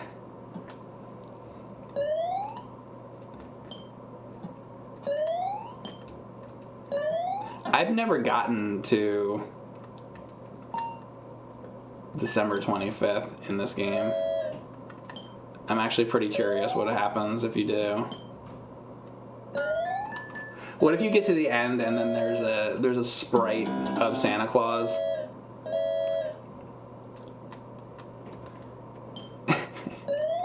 Taking his pants off. Santa Claus is taking his pants off. That's what I would imagine is happening, anyway. So the way I would make this game is totally different. I think they should redesign this game completely from the ground up. I was saying in the beginning of the stream that I might also have ideas for... Oh, so brown and... What is this? Brown and green? Alright, wait.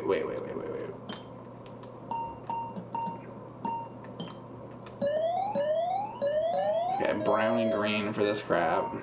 I can't remember all this. And then what is it? Brown and white for this. Okay. Oh, did I just die? Game over. I wasn't quick enough. No wonder I never got to December 25th, because it gets hard. I suck at that because I can't remember all that. I'm terrible at that game. I'm awful. Don't ever play that game. I don't know why I ever recommended that to anybody, actually. All right, Frantic. Oh, let's hear that again. Wait, I'm gonna turn this up. Oh, is it? I have to like totally restart it. What's it called? Frantic? You're only gonna get to hear it once, so here, I'm turning it up all the way. Okay, shh. Everybody be quiet, okay?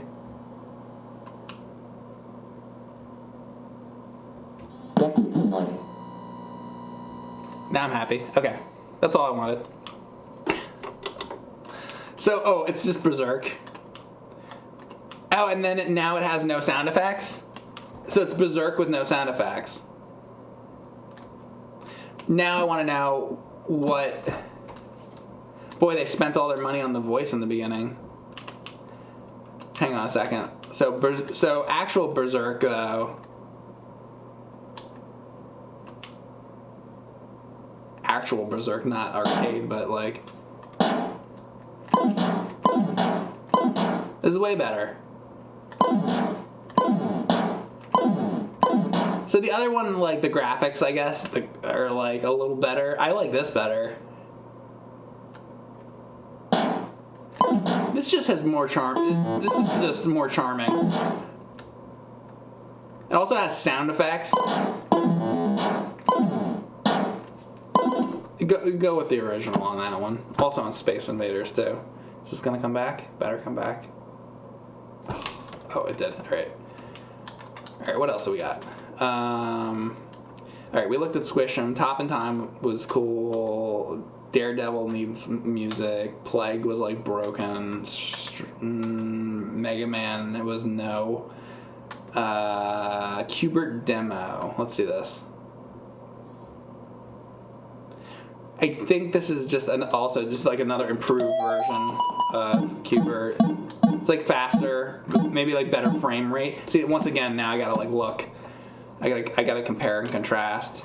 See, I like the 2600 version of Q*bert. I don't like know why you really gotta redo that. Is it? Oh crap! What did I just do? Here, wait. Oh, here. Shouldn't it be there? It's gonna be on the previous one, huh? This is like messed up.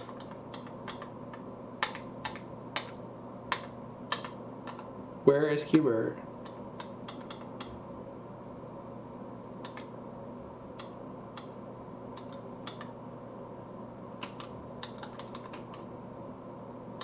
Is it not on here? I could go get my real cartridge. Oh wait, here we go. There it is. Never mind, it was there the whole time. I was just looking at it. It's like out of order. Okay, so this is the actual 2600 version of Q*bert. So let's try to see the difference.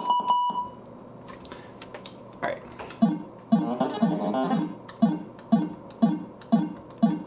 Oh, hang on. It's not coming up. Hang on, I'll fix it.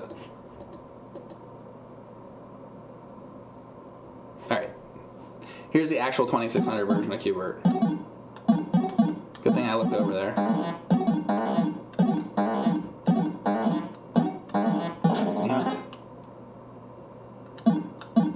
Let's get a good look at this for a minute. See, I think that this is totally fine. I have always thought that this was a good 2600 game. I don't think you need to remake this game, really.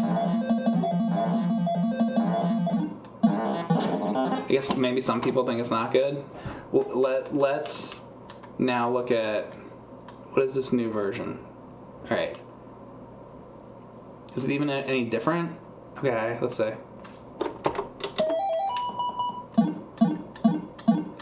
Okay, he moves a little faster. The little discs are round shaped instead of just lines.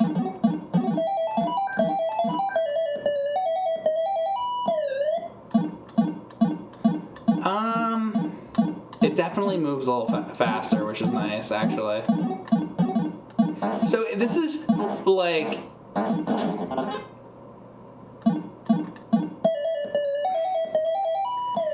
It's like the same, but it's just like slightly improved. I would say that it's almost like this is just an improved version. Oh, and that guy's going on the sides. That doesn't... I don't think that happens in the 2600 version at all. I mean, that was pretty cool. Now I'm curious to see what else happens. And what happens if I actually ride one of the discs? Yeah, that's what's going on right there. That doesn't happen in the 2600 version. That's like new. Okay, like this. I think I actually do like this. I think they probably did a good job on this. At first, I was like, I don't know, it didn't seem much different, but actually, because I'm pretty familiar with the 2600 version of Qbert. Man, it's like really fast.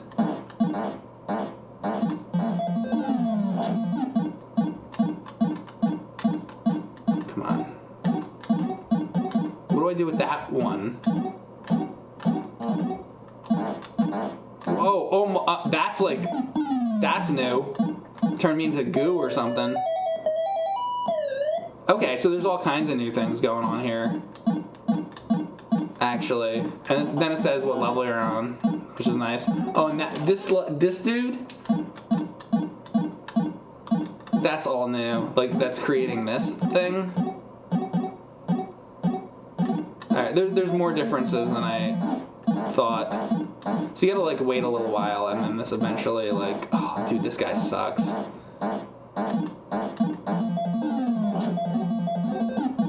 Okay, I'm actually on board with this. I think this is pretty nice, actually. I will say, I mean, it's like really fast. You better be like good at Qbert if you're gonna be doing this version. So do you just wait this thing out, or what? These little side things? Or do you have to wait for somebody to come or something? Or maybe I've got to hop on them. No? I don't know how you get rid of those. Oh, I guess I'm dead. Anyway, that's more interesting than I thought. That's pretty cool. So it's just some kind of like improved version of Qbert. That's nice. What else do we got? B-ball. So this I thought was a really cool idea when I saw it. I was like, oh, this is a cool idea.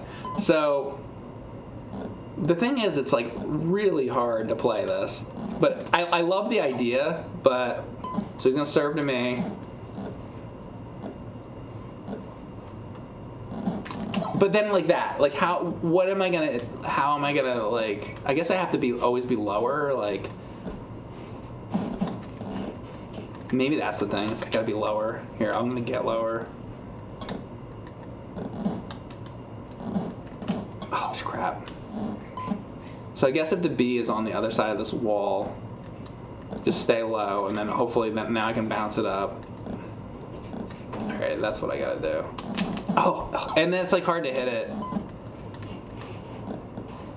It's like a cute idea, but it's kind of hard to play. Maybe if you mess with it for long enough, it's possible. I don't know, but there we go.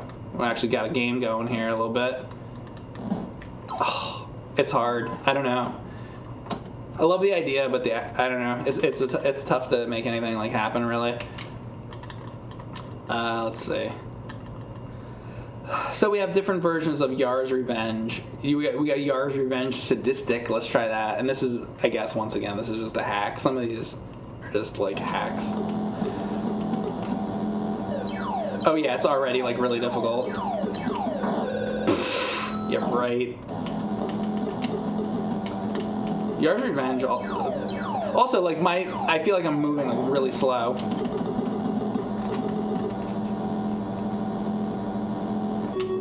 Get him. Yeah, sadistic my ass. Okay, that's enough of that. That's sadistic Yar's Revenge.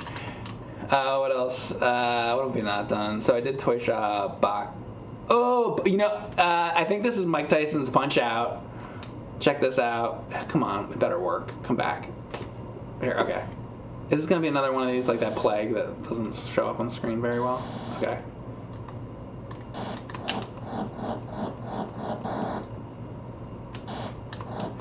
This game surprisingly works like better than you would think.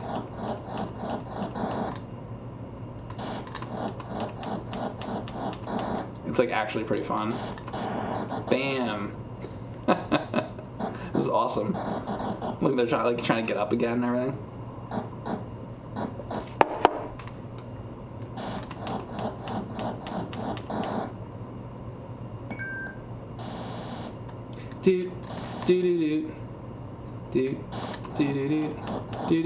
Somebody, they should team up with like a music dude and like get the like music on here somehow, or like an Atari version of like the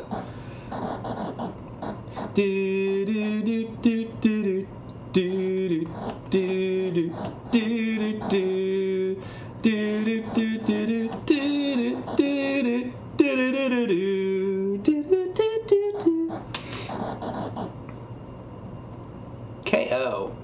Yeah, I'm awesome at this game. So are there other boxers, or is that it? Let's see. Oh, there are. Wait, did it just... Wait. Oh, okay. The capture is a little weird for this, so sorry. This is Piston Honda now,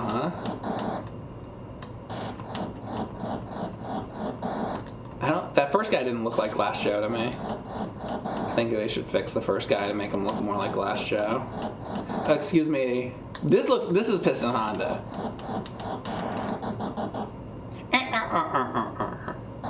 Maybe they were going for Von Kaiser. No, there was no mustache. Actually, wait a second. The second guy should be Von Kaiser. Where's Von Kaiser? Yo, fuck this game. No Von Kaiser? That's not the order. I'm fucking done with this now. Fix it. No, it was actually really, like for Atari, it was actually legitimately like pretty impressive. It was pretty fun to play. I'm just being a shithead. So we got Kix, my favorite, but this is QYX. See, they spell it different. This is, okay, so as far as video games are concerned, in the world of video games, you got, what do you got? You got Elden Ring, you got Fortnite, you got Destiny, you got League of Legends. But if you want to play a good video game for a change, you play Kix, okay? Because Kix, let me explain to you why Kix is better than all these other games. So there's a line, and the line goes to the other line, and then it forms box.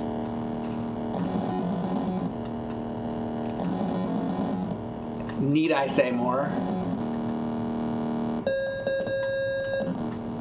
So really though, you can see the percentage up top. You're supposed to fill the area up to the percentage. So I'm at 68%, and now we're at 69%. There you go, and 70%. So I filled up 70% of the area, and then you move on to the next level. Start over, you don't get it. Okay, so you make box. I'm still at 0%. That didn't even count as 1. Now I'm at 1%. That looks like more than 1% to me. I think this is a lie. Excuse me, I think the game is lying to me.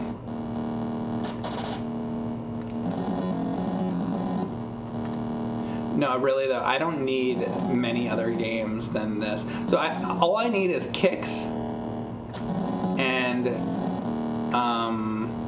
maybe Skeleton Crew on Genesis. If I have those, I'm good.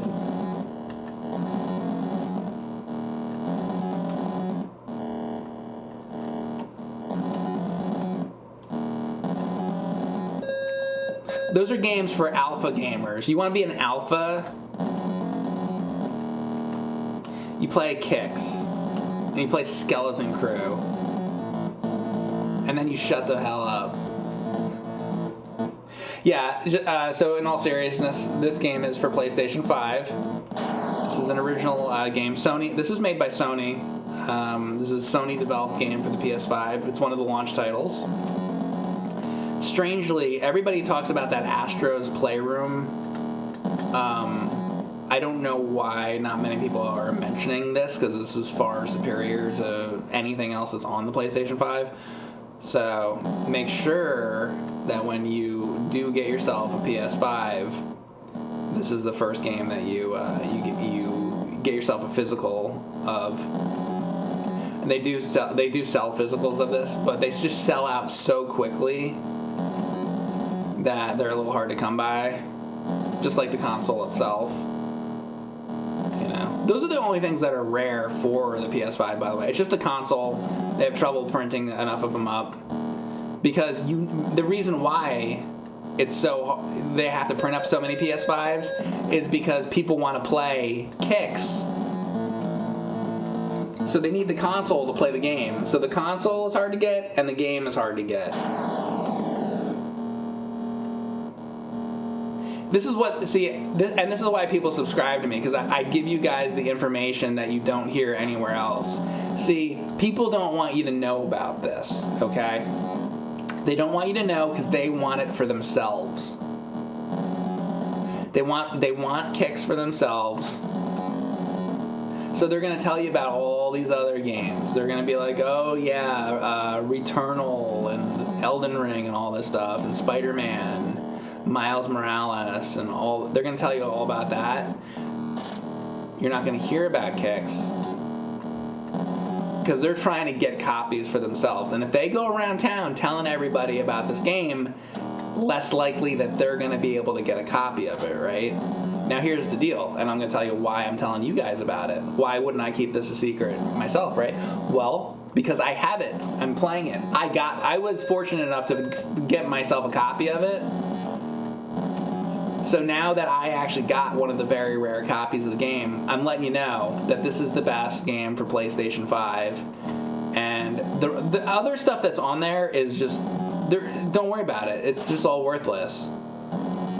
You don't even need any of that. You just get yourself the console, controller, and then try to, as you can see, I'm playing this with a PS5 controller. Like, I'm not making it up. It's all real. All of it. Now, I will admit to you, I was like everybody else, and I was also keeping this information for myself. But now I have the game, so now I don't have to keep it private information anymore. So, you're hearing it first here, ladies and gentlemen. I am an idiot. Is E.T. the worst Atari game ever? It's a game where you gotta read the instruction manual, and I'm not, as you know, a big instruction manual guy. I like to figure the games out in-game. So, I don't care for the game, but there are people that read the instructions of the game and learn how to play it, and I think have some fun with it. And it was a sort of an interesting concept to do what they did. I don't really like it. Is it the worst Atari game? I don't know about that. There's some real bad Atari games. At least E.T. was being original, you know. There's some real garbage on the Atari that I think are worse. That's worse than E.T.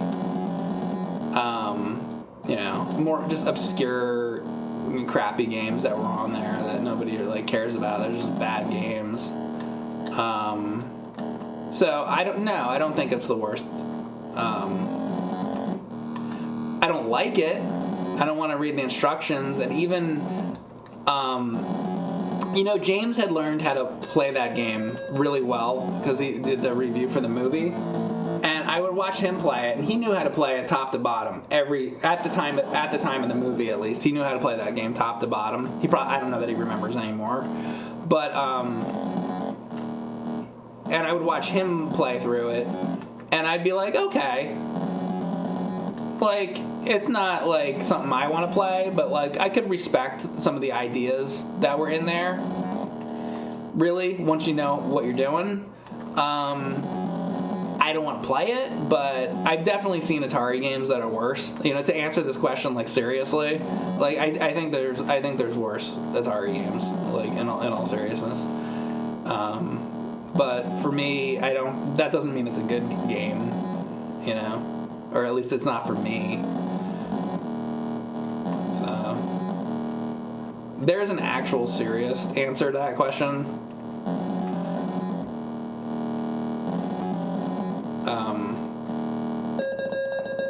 But that's not something I want to be playing.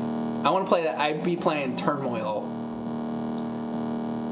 Or, you know. Oh, the other game I was going to show you is Taz.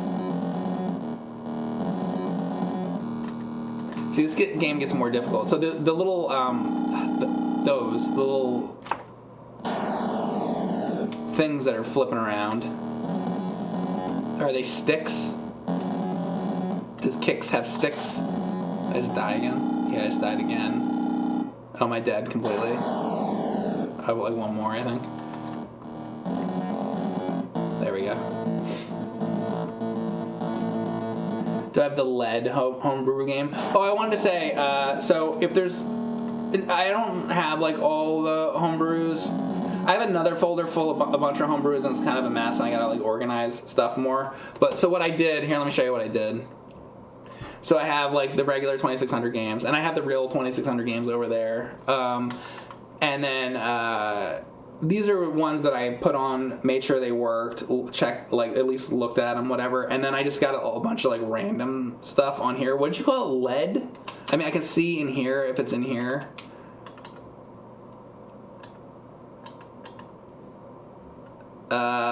It looks like I do.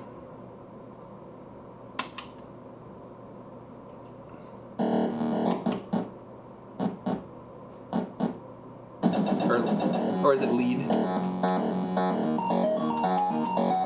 Oh, yeah. Game over? Oh, they can't get to the bottom, I guess. Okay.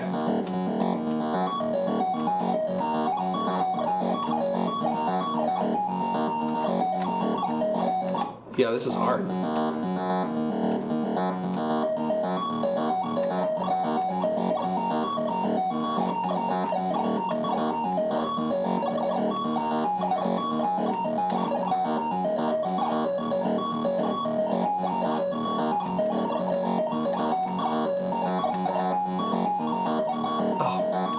Damn.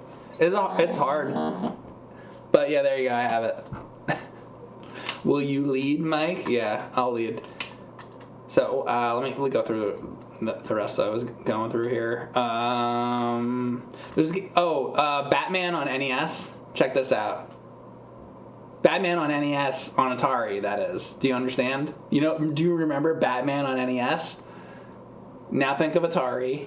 Okay. It's more than just this logo, by the way. What if it was only that? Here we go. Ready? It's time.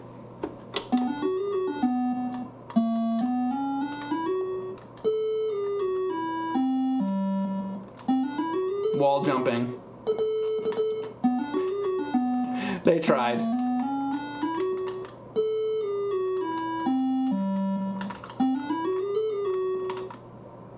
And I'm dead. That was Batman on Atari. It needs some work, but at least somebody tried. It hurts, they're saying. Identical. Yeah, it's identical. Isn't that funny? What else? This is Ninja Guy. Like Ninja Gaiden. Alright, let's do it.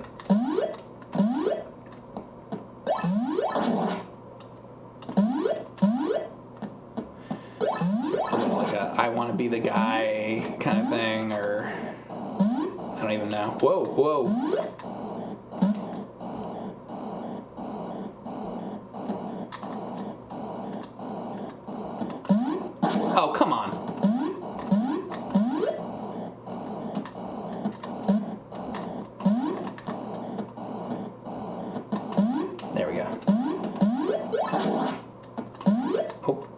bats. They always have bats, don't they?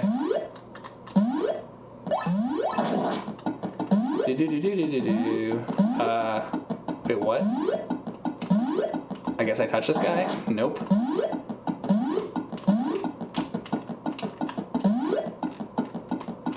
What?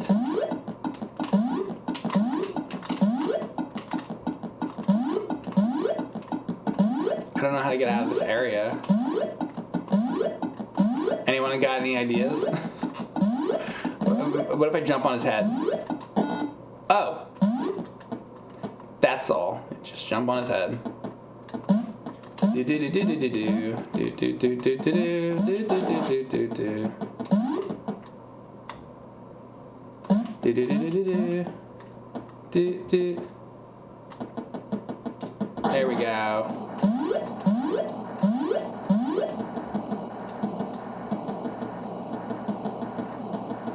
Oh my god. Nice. This is fun. I like this one. See that right there? That reminds me of something. I can't think of what, but there's something that is like registering in my brain that reminds me of. If I think of it later, I'll let you know. It's like when you climb the rope in gym class. Nice. Nice.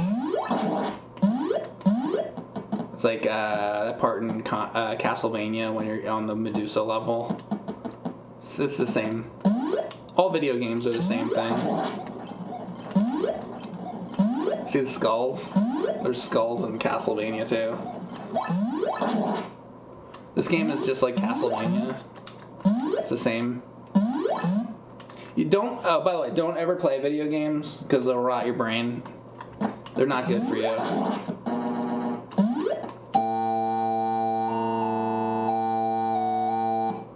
Yo, that game's good. I like that game.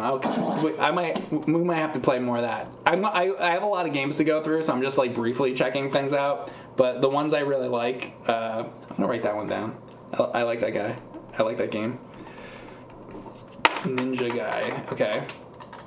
What else do we have here? This Top and Tom thing was cool too. It was like was lasting too long though. I feel like you have to get killed easier, quicker or whatever. Like less health bar on that, I think. Tower of Rubble. Let's try that. Hey, hey, hey, Bonnie. A bit like N+. Yeah.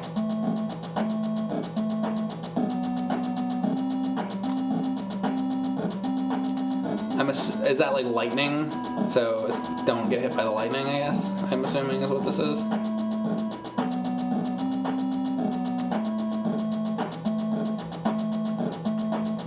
I don't really. I guess. I'm taking a guess here.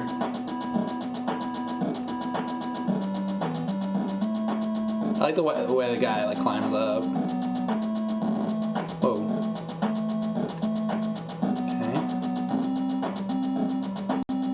So, okay, that red line is going to take away that, okay. I wonder if it gets faster or what.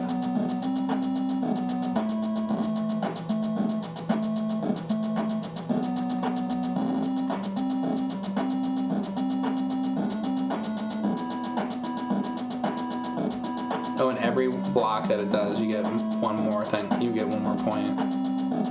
I'm assuming one death, then it's over. This is an interesting idea. I haven't seen anything like this on Atari before. You can't jump or anything.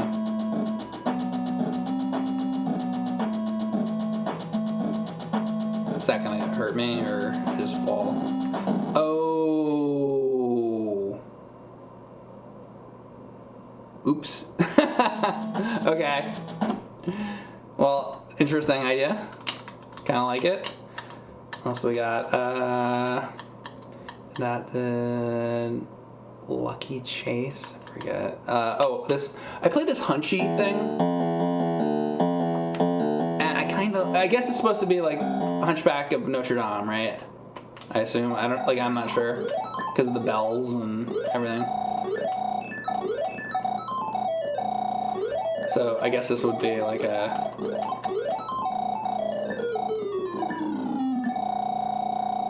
I assume. And maybe was that like Esmeralda? Is that her name? It's just like the Disney movie, Hunchback. Isn't it just like that? Same thing. Oh, crap.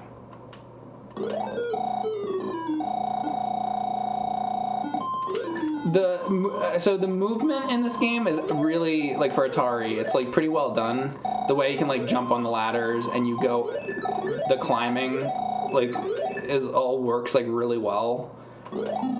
Usually Atari games don't function quite this well. Oh crap. So if I like, there we go, I do that. Like that, like grabbing on the ladders in the air and stuff. Like that's pretty good. Like there's NES games that I've played that don't function that well.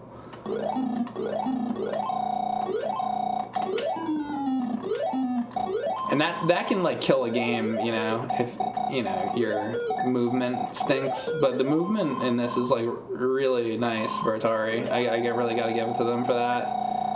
Like you might, I don't know, that you might not be able to tell just by looking at it, but it's, come on. I want to do this one more time. I like this game. One more for Hunchback of Notre Dame 2. I actually don't know if that's actually what they're basing this on. I'm just making guesses.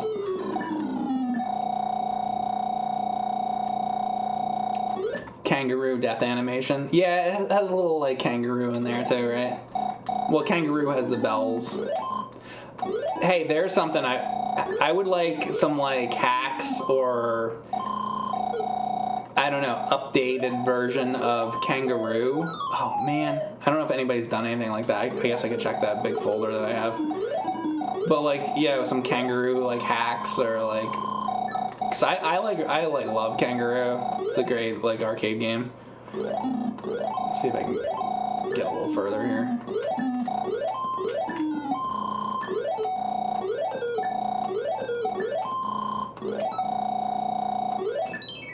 Come on!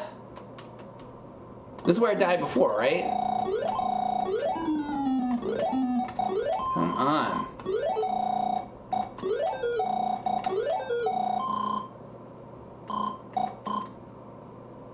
What if I just run? Go, go, go, go, go, go, go, go. I'm just going for it. Come on. Yeah, alright. Progress has been made.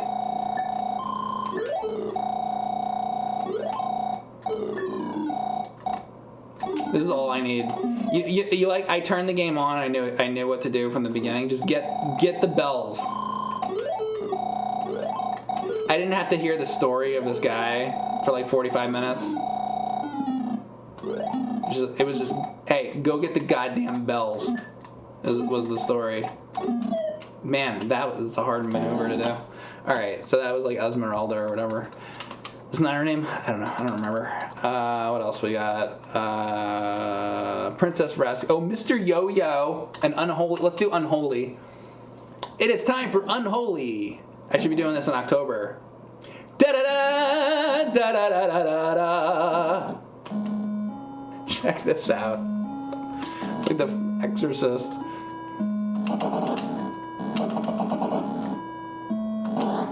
Oh, God. Ah!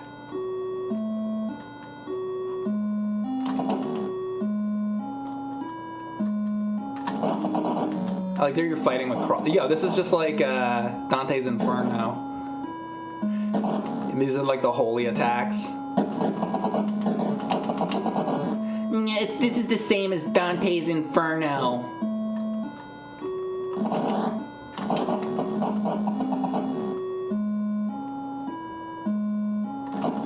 Okay.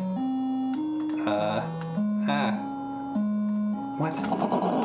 Okay, you gotta take these guys off the screen before you can move. That's the ghost from Ghostbusters on NES.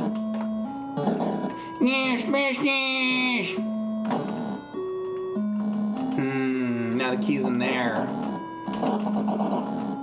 This is surprisingly large amount of enemies, which is nice too. I like the enemy variety. Shovel Knight. What? I fell down like Pitfall. Ooh, evil dragon. Oh God. Oh, that hurts you too. Uh-oh. Eyeball.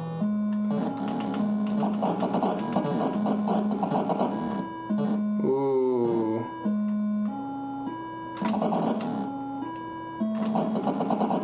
How do I get that key?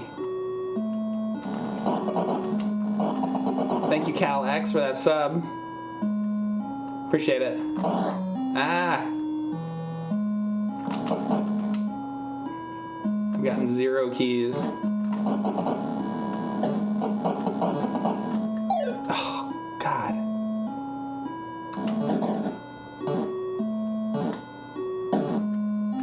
Come on. That makes me not want to open. I keep thinking maybe I'll get a key out of that.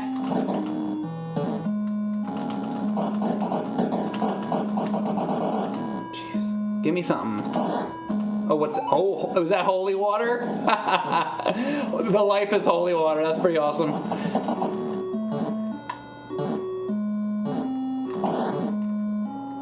There... Oh, key, finally!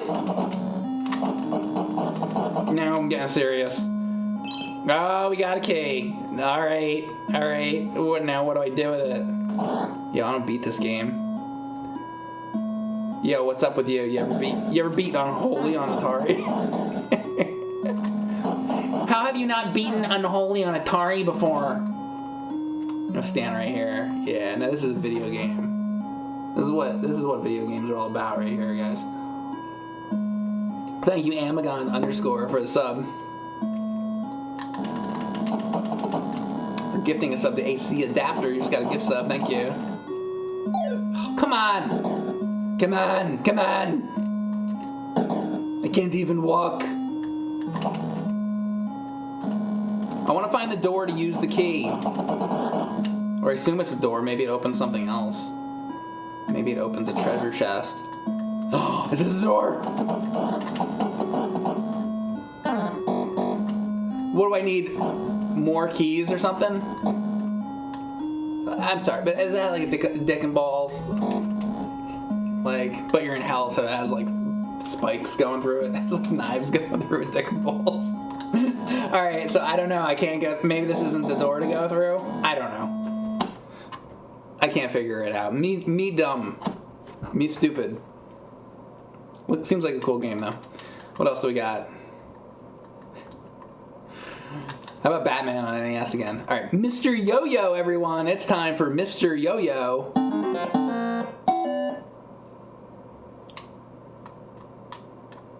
Oh my God. Wait, what? Oh, you can fire, too. Ooh, wait. This might be fun. I like that it's just his happy face. I'm Mr. Yo-Yo. Yo, what's your score, Mr. Yo-Yo?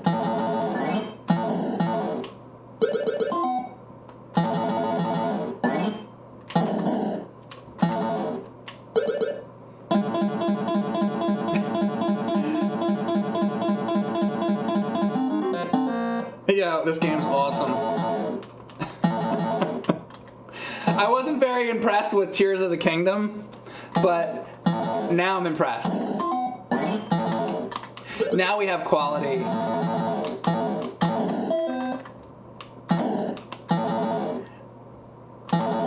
Take a page from the book of Mr. Yo-Yo, Nintendo, and get your act together.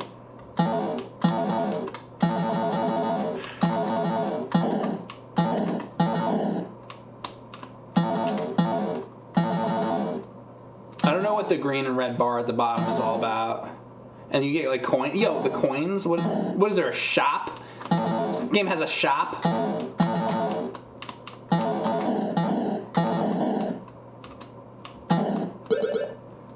It was a shop to buy more yo-yos. Sponsored by Duncan.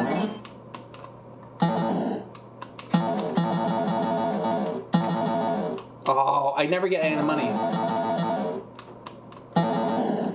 What's that? Is that like a power-up? And then there's a ghost from Pac-Man.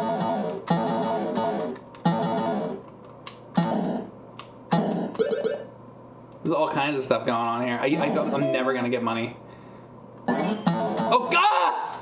Come on!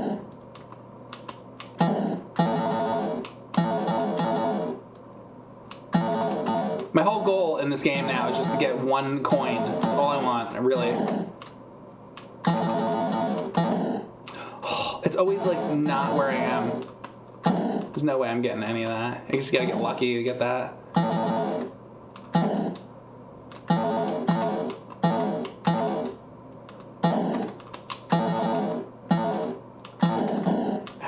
Oh, I didn't bring it to the top.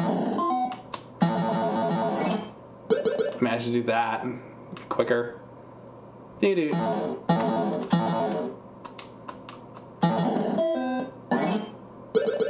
There we go. Oh, you fuck.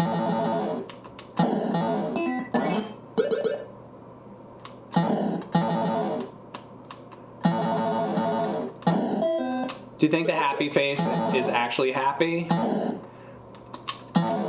Or is that just a face that he puts on to make everybody think he's alright?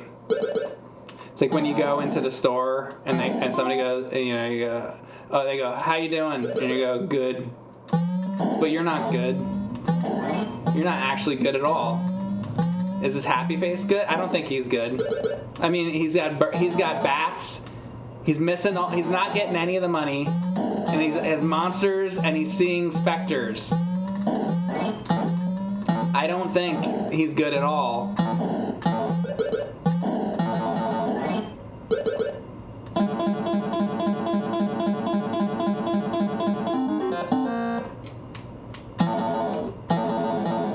His face is more like a.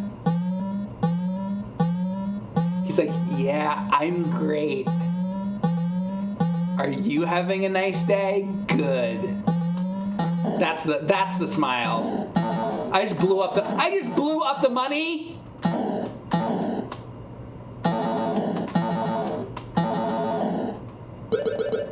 I blew up the money. I'm upset. What have we not played yet? Okay, we got, what else?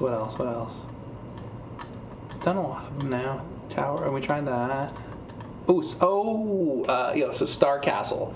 So, Yar's Revenge was supposed to be Star Castle. Star Castle was an arcade game, and they were like, hey, we want you to put Star Castle on the Atari 2600. They're like, okay. So they tried to make Star Castle on the Atari 2600. They couldn't figure it out. It was too complicated.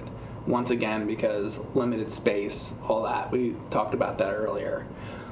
So years later, here with hacks and homebrews and all that, they decided, let's try to actually get Star Castle on the 2600. So when you play Yar's Revenge is supposed to be Star Castle. So you'll see that, and if you only know Yar's Revenge and you don't know Star Castle, you will see the similarities very quickly. So your little ship going around is like your ship in Yar's Revenge. Oops. Star Castle's harder too, by the way. Or at least I find it harder. So you're shooting away at a shield, right? Which is what you do in Yar's Revenge. And then there's a little guy in the center that you gotta shoot him. Crap.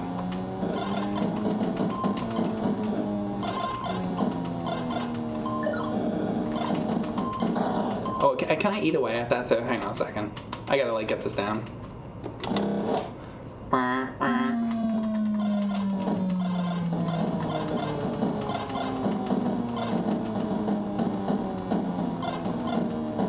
Oh, God.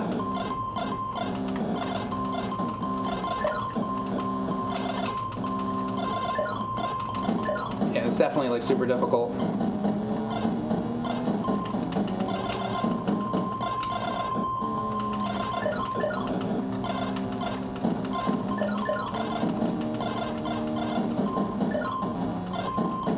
like starting to eat away at the middle thing. Oh, and you gotta like, maybe if I'm closer. Okay, so yeah, you can't. Okay, unlike Yar's Revenge, you can't eat away at the shield. It's just like fucking impossible. That's how the game though. It's like Yar's Revenge is like more playable because it's not like impossible to break through the shield. I don't know. Let's see. Draconian is like Bosconian.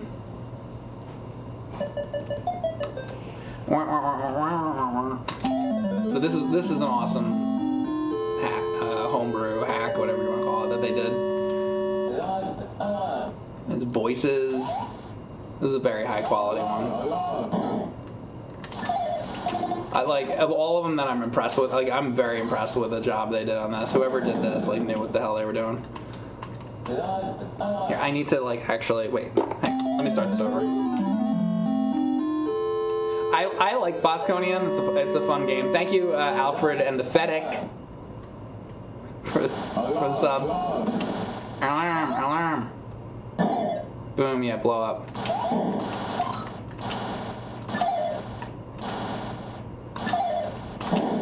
There's even a radar in the bottom right, so you can know where you're going.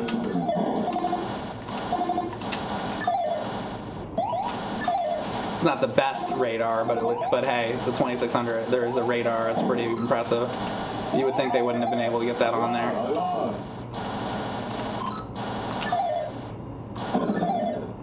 All right, and we gotta get to the next one, which should be down here somewhere. There it is.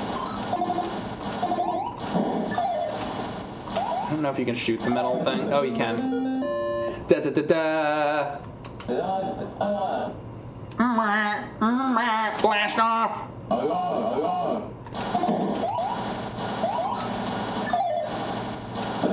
Bam! Yo, this game's awesome.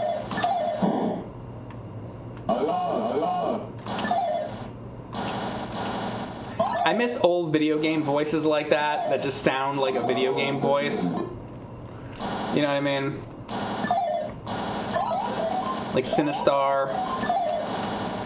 There was an appeal to those old video game voices, and now voices just sound so good. It doesn't have that like video game voice sound anymore. Like they don't do that anymore. Like, you know, as a kid, I was always like sewer surfing, you know, and stuff like that. It had that weird, you know, video game voice sound that, you know, was charming in its own.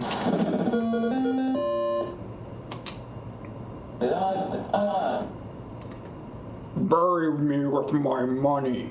Remember that one? Sunset Riders. Bury me with my money. Of course. Ghostbusters! There's that one. That one's pretty crappy.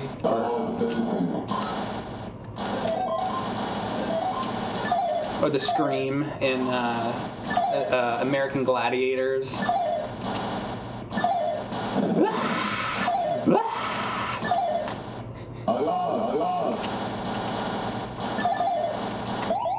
This one's like this homebrew, whatever you want to call it, hack homebrew. I guess it's a hack. Oh my god! This one's very well done. If this game was actually on the 2600 back in the 80s, this probably would have been the best game on the system. Outside of maybe Kaboom.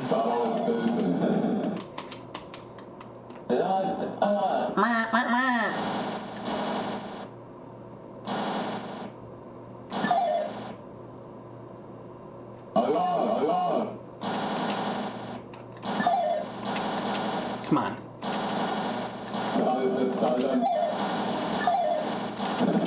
Alright. And these doors in the middle, like, open and close. It's insane. Like in these green space stations, right? Look at this. You got this, like, electric thing in the middle, and then the blast shield, like, closes.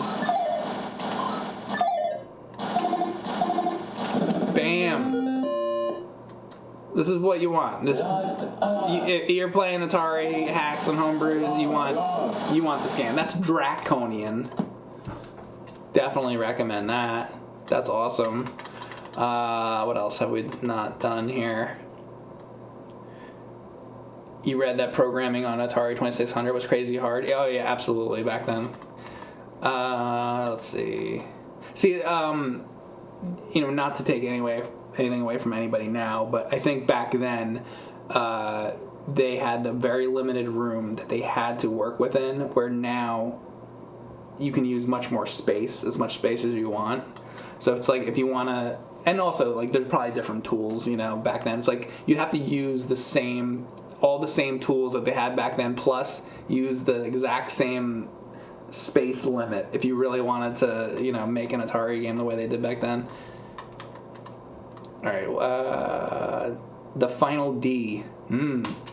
Let's play the Final D. The RAM was limited, yeah.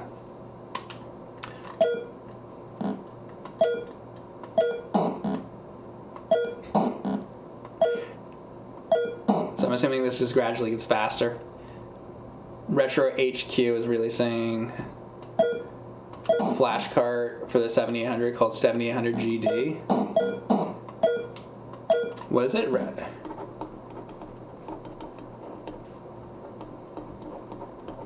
I didn't know about that. I'll look into that later. That's cool.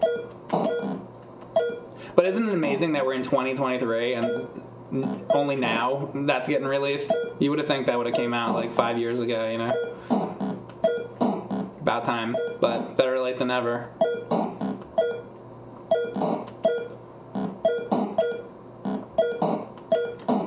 I feel like this doesn't go fast enough. It needs to start fast. You know what? Kaboom starts slow too. Let me give this a chance.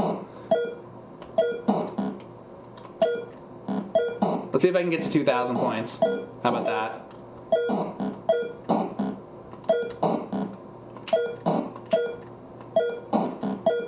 Give myself a goal.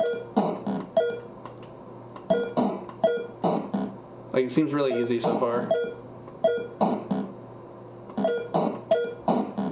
I think they should start coming out faster, quicker.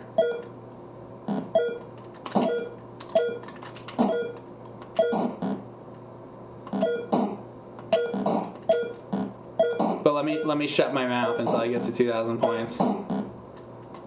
Maybe it'll start getting really hard in a minute.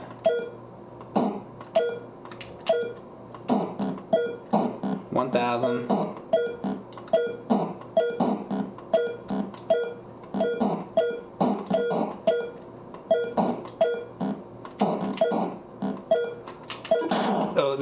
It just ramped up. All right. Once these things, okay. As soon as those started coming out, everything changed. I just get to those things quicker. All right. There you go. What else? What have I not done on here? Pizza Boy, tire tracks. Let's do tire tracks. That was the Final D right there. Rob S, thank you very much for the sub. Oh, look at the flamingo. I like that.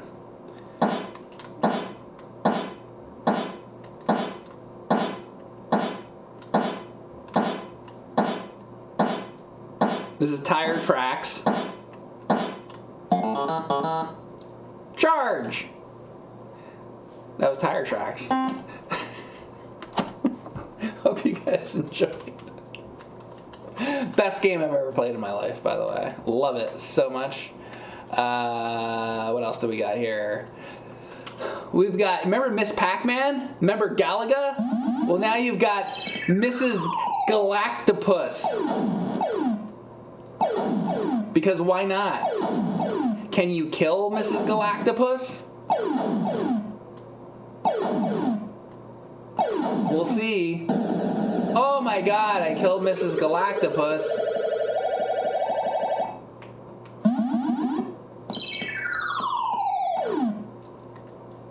I would like an updated version of Demon Attack too.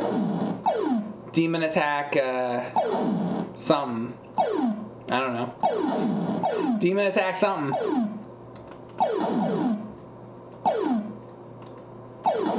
Demon Attack: The Next Generation. You know, people make like they're trying to make like Mega Man and Batman and stuff. How about can we get like a Atari Star Trek shmup?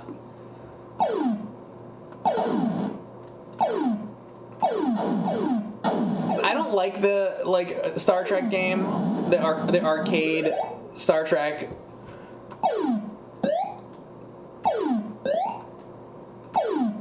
Or the Atari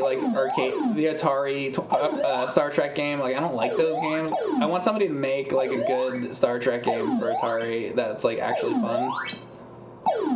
Just have it be ships too. Have it be like the Enterprise. You could have like Deep Space Nine in there, Voyager, you know, Klingon, Bird of Prey, Borg ships, all that kind of stuff. Romulan warbirds. I don't know about that mystical octopus. What else? Hellway? What is this? No. I shouldn't even go past this.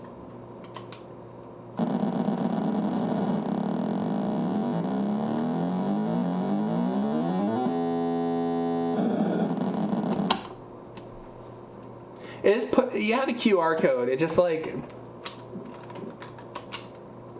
pisses me off. I don't want to see QR codes in my Atari games. I'm sorry. And I don't want it. So this is a game all about running. I am going to run. Here we go. Let's go. Yeah, so once again, if you happen to watch this later, I'll throw this on YouTube as a VOD, as the kids say. If there are other Atari 2600 homebrews that are cool, if there's other Atari 2600 homebrews that are cool that I don't know about or you didn't see me play or whatever, let me know what I'm missing out on. Because I'm always down to do another one later. And at some point, I guess, if I get this 7800 EverDrive from Retro HQ, what is it? The 7800 GD, I guess it's going to be called. I'll eventually do a 7800 homebrew stream. I know there's a lot for 7800, but this stream specifically is about 2600 stuff. And I'm not opposed to doing more 2600 homebrew streams. If I can know about enough ones that I haven't seen yet. So let me know. Send me a list, I guess. This is hard. I want to play this again.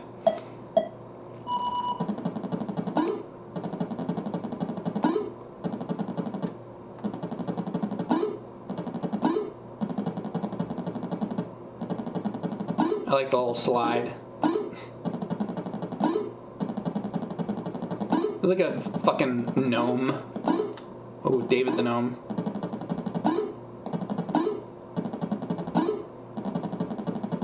Ooh, there you go. You slide under them. Oh, checkpoint. Wait, what? Go back to the... Better just be at the checkpoint. Yeah, it is. Oh! This is cool. I like this. Good job. Whoa! Hey! Halloween time. What the hell's that? Bubble. This game's fun. I think.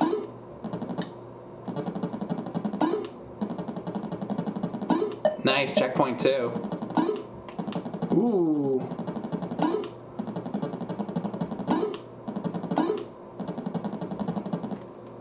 Is that Mario on a balloon?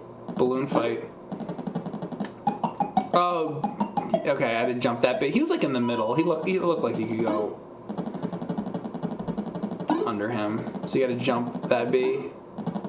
You gotta start to like memorize what you do with all these guys. So jump the bee when I see the bee. Oh, come on! I like that game. That's a good. That one's good. What else do we have here? We've got... What have I not played? Slide Boy. Slide boy. Yeah. Sure. Normal, I guess. I don't know.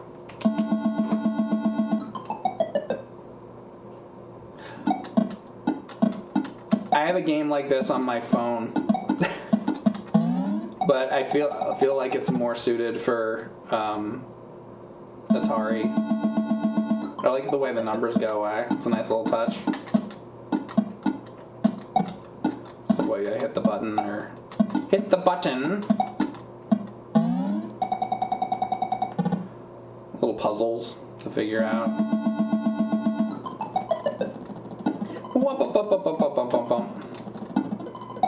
I like games like this. So I guess I gotta go like this, like that. Yep. I forget what this one I have on my phone. I think it's called. Is time running out? Hang on. Unless I don't have it anymore. Wait. Oh crap! What's time running out? I'm trying to find this game. Oh, Tomb of the Mask. Yeah, Tomb of the Mask. This is a game that's just like this on mobile.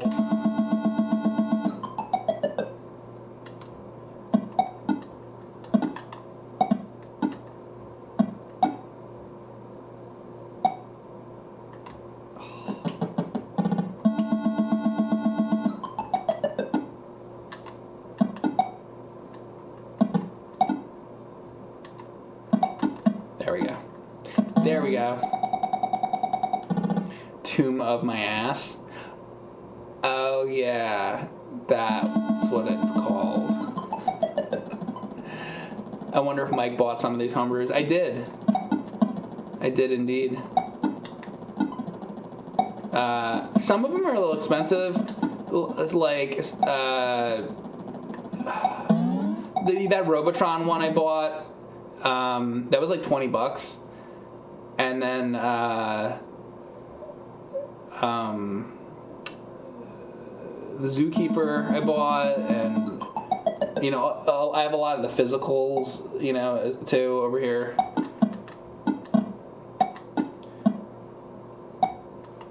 The physicals are even more expensive.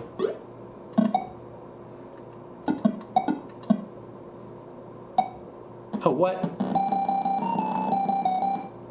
Okay. I mean, I like that game. That's Slide Boy.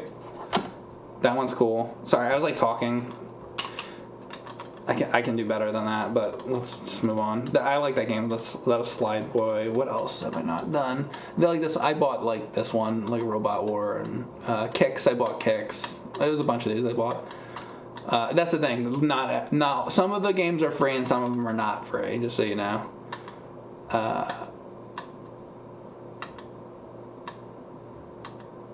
Oh, here you go. So this is somebody's attempt at doing... Oh, well, I guess I didn't check that well enough. That was Mario? Wait a second. I might have that on here, though.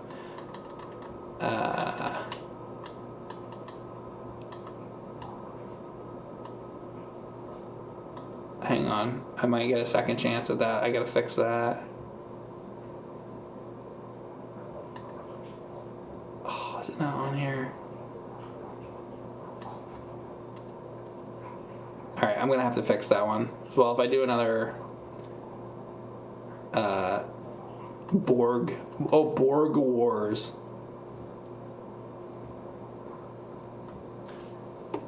So this is Astro Blast. Oh, do I have to have the paddle? I think I have to have a paddle for this. It's Astro Blast with Borg coming down. I guess that's supposed to be the Enterprise. Is this my Star Trek game? This is my Star Trek game. Let me show the Enterprise again. That's the Enterprise, and those are the Borg. There you go. Okay, I got my wish, I guess. I think I have to use the paddle for that game. I don't want to put the paddle on right now. somebody is doing an adapter. So somebody does make an adapter to do a controller and paddle at the same time. So I'm actually going to get one of those. I have an adapter that you can plug in an NES controller into here as well instead of just the Genesis. I have an adapter for that as well. So they can do all kinds of adapters out there. Anyway, I think I tried most of the games that I found on here. Let me just double check and make sure I've at least tried each one of these. This one I didn't like. This one's, sorry, that one's like broken. I think I have a physical of that Princess Rescue, maybe. This Lost Cat one was kind of eh. I guess I can put it on.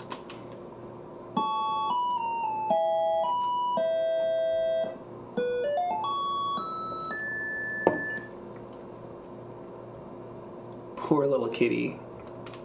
And then he goes and he gets lost. He leaves the house and he gets lost. And then that's you. And then you gotta go out and fight the world. I guess that's fish. You gotta get tuna to attract the cat back. I don't know. And then this is just you going around the whole universe looking for your cat, I guess. But I just got like lost. I didn't know where to go, or and then there's that thing, and then you're dead. And then like literally game over. I don't know about that one. I want to play some of these ones again that I know that I really like. So let's do that. I kind of liked Aardvark. I'd like to play that a little bit more. Find your cat, yeah.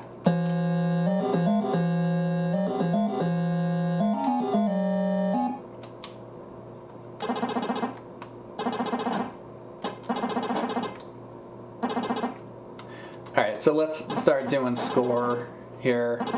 See, what I want to do is like try the games, see what I like, really, and then after that, I was like, okay, now let me like take some of these a little bit more seriously and play them.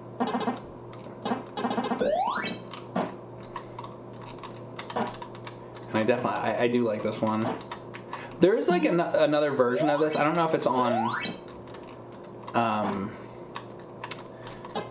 7800 or what, but somebody had made, and I think it's like even a better version of Aardvark for 2600 yet, but I couldn't get it to work.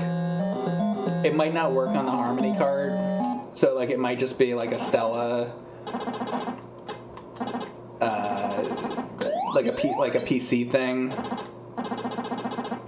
Sometimes they don't make the games work to where like it works on the this like Stella device, which sucks because that's how I play it on a real Atari. Some of these games will only work in an emulator, which is disappointing. So if you're any of these Atari homebrew developers or you're making it, try to make sure that it works on this Harmony card, because I like to play my Atari. Oh, I keep forgetting about that thing. That's when I have to get the bug at the bottom. It's my problem. I play this and I always forget about that damn fucking this worm here. Okay, I gotta get to the bottom quick. There. Yeah, that's my point. Just make it work on the Harmony card. Because I guess they have to do something. I don't know what it is technically. I'm not a tech guy, but something has to be done to make sure it works on there. So whatever the thing is you have to do to get it to work on there, do it. Thanks. Thanks a lot. Because I guess they're only thinking about people using emulators, usually.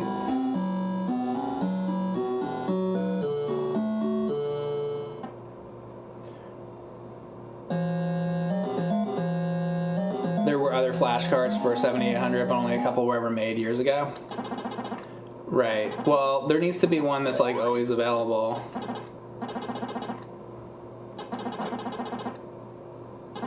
And I've heard about that there were like ones made in the past, but I never got one, and I guess now they're like rare. Well, I'm tired of this rare 7800 EverDrive situation. So I'll be looking into this Retro HQ for sure. Thanks for the advice, chat. Appreciate it. Thanks for the advice. Have you looked into the Uno 2600 cart? Is it like Uno, like the Uno card game, like Mattel Uno? I'd play that. I like Uno. Any plans to return to Dreamcast? I'd like to. I don't know if I'm ever gonna find a game I like more than that Dynamite Cop. I'd like to play that again. I want to do that game 2-player. I also, by the way, I really liked a few of those light gun games, but one of them,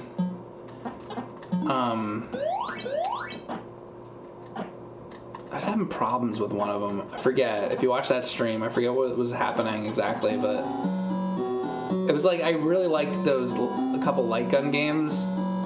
It was like Confidential Mission was like a fun one, but then there was another one I played that I thought was really cool, but then I got like the gun like wasn't working or something, and I don't understand why. I'd come back to that game. Oh, come on. See that damn worm? And it's like on the side of the screen, and I'm trying to get the little, dashes. That's the one thing about this. It's like you're trying to get these, things on the side of the screen, but then all of a sudden you're just dead because it's like the guy comes out from the side of the screen. It's like, well, what was I supposed to do about that? I guess I'll only get the side of the screen dots when that worm is like already on the screen. Like I don't. Like I guess now I'll get the bottom one here. I guess I could do that, and then whoop, and then all these guys came back. I gotta get better at this game. Death Crimson, yeah, like that was a cool game, but the gun kept messing up. The Pink Panther. Uno is an EverDrive clone. Oh. I was hoping it was somebody had made the Uno card game on Atari. Oh, oops. The thing about it you have to understand is me dumb. So I don't know. Sorry.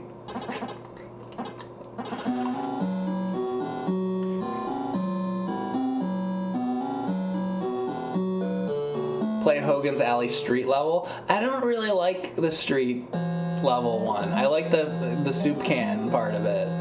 I grew up playing that game. I never liked that part of it. I also don't like this other mode either, where you're like inside the police station too, and the things are like flipping. The only one I really like is the fucking soup can thing.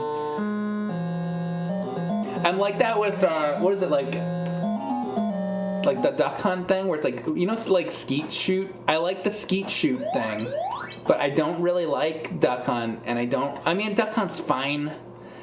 I guess maybe if you're playing it seriously versus other people, it can be like kind of fun, but it can be like kind of boring. You're sitting there hitting the ducks, and like it just goes on and on. But the other one, yeah, I like the skeet shoot part. That situation, like on the side of the screen. I don't know. There needs to be like some warning for when that thing's coming or something. Let's see what else. What did I really like? I did actually really like that Squish 'em. This Top and Tom thing's kind of cool. I want to see if I can do better at Robotron. Hang on. Where is that? Star Castle's so hard. I suck at that. I like Slide Boy. I did not like Rainbow Invaders very much. Toy Shop Trouble I like. That's fun. Chaotic Grill is like alright. Where is this? Hang on a second. Oh, here it is. Robot War. Looking for Robotron.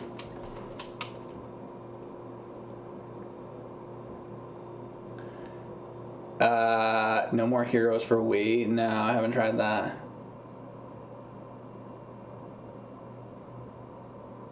There was never a decent light gun made for the Dreamcast.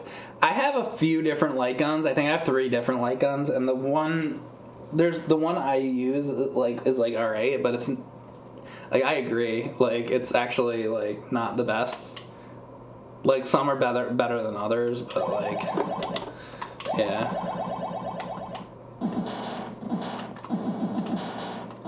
Wait, what is going on here? Alright, this is... Wait, what the hell? It's like a weird mode or something? What is going on?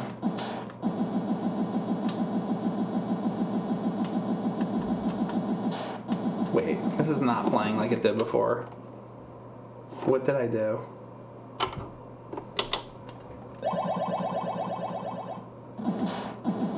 Oh, here we go. Okay, the controls were like different for a second. I think the difficulty switches changed the controls around, which I didn't realize. All right, now I gotta fix now though. All right, so this is Robot War, parody of Robotron. I've always been a fan of Robotron in the arcade.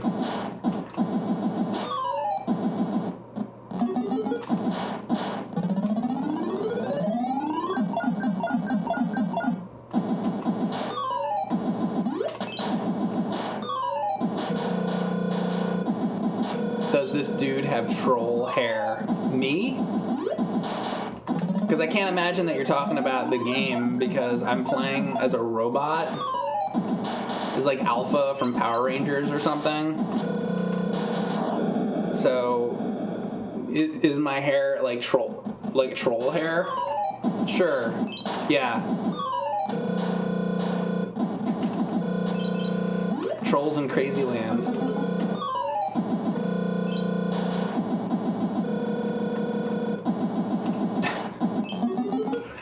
Get this red thing. There we go.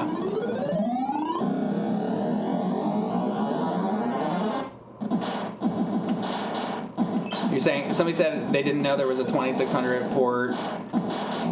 Yeah, because it's like on 7800, right?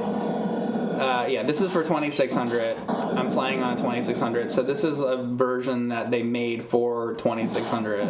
But yeah, I think I have the 7800 version over there, which I can't put 7800 stuff on right now because I'm literally using an Atari 2600 for the stream, because I have a modded RGB modded 2600, but I don't know that they've done an RGB mod for 7800, and I didn't want the stream to be like AV composite. So I mean, I could do an AV composite stream, but I try to avoid that when I can. They don't make it easy when it comes to Atari. I need to get that red spawner thing. The red spawner thing spawns the... Wow, this game gets so hard.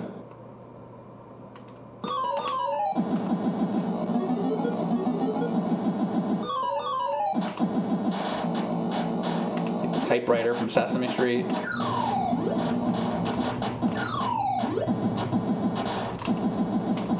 That's what it is.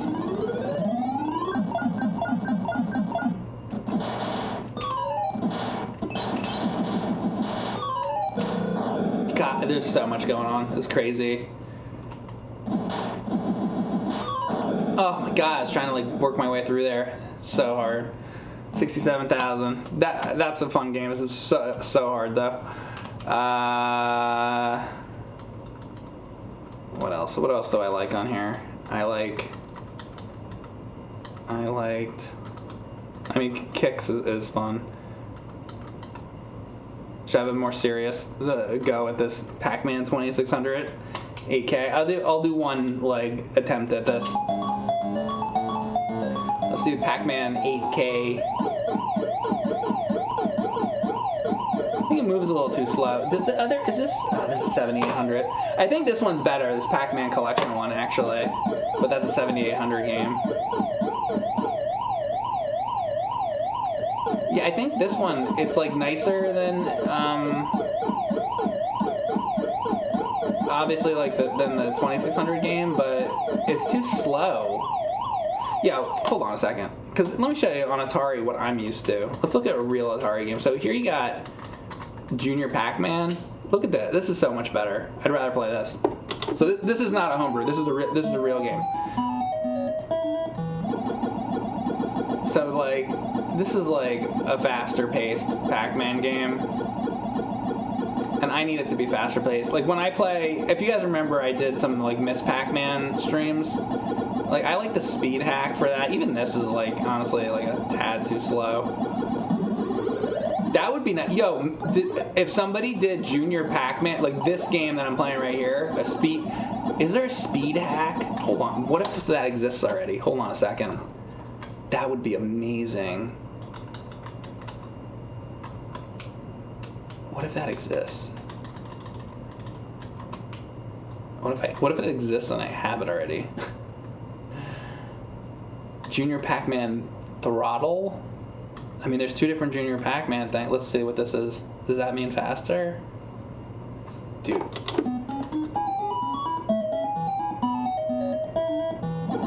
Oh, it's faster! Oh, yo! It's got my wish immediately. Oh, this is great. Oh my God, I'm so happy right now. So, okay, this is not a homebrew, but this is a hack. So here you go. I just turned this into, I just fixed it. There you go. Oh, this is way better. Yeah, this is like my favorite game now. I don't know why there was two versions of them, like what the other Throttle one was, but.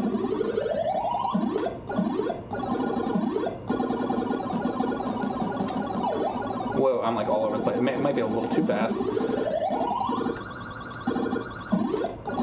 Not used to it being this fast. Holy crap. I gotta get used to it. That's great though.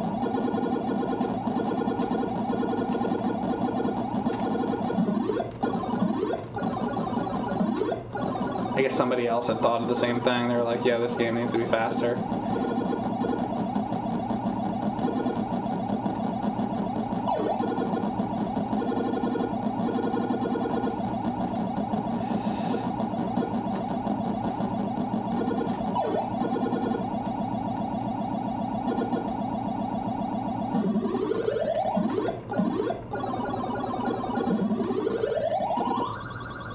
Get away from me.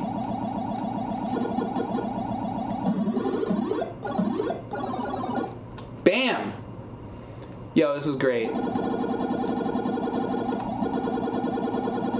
You know, it's funny, and I think they made the colors different too. Like stage 1 isn't, so the original Junior Pac-Man on 2600, stage 1 is like brown. They made the colors different. Like I think this stage would be blue. I think it goes brown blue in the 2600 version. So they made the colors different, which is great, because that way you would know if somebody was playing. Well, obviously, I guess you would know because it's 10 times faster as well. But they made the stage colors different, which I think was also a smart idea, because like you can differentiate between this and the real game. Maybe they just thought the colors were ugly, which they kind of are. You don't start off a game with a brown stage. Like, what are you doing? So I agree with that. There's a lot of good decisions they're making here. Genius. What genius made that? Alright, so that's cool. We just found something neat. What else? It was that Zelda thing was disappointing. I want that to be better than it is. I guess I better just play the NES game then, right? Ninja Guy was kind of cool. I liked that, didn't I? Didn't I like that? I could try that again. Or what else do I want to play? I guess I should try this game again. Let me try to give this game one serious go because I like the idea of this.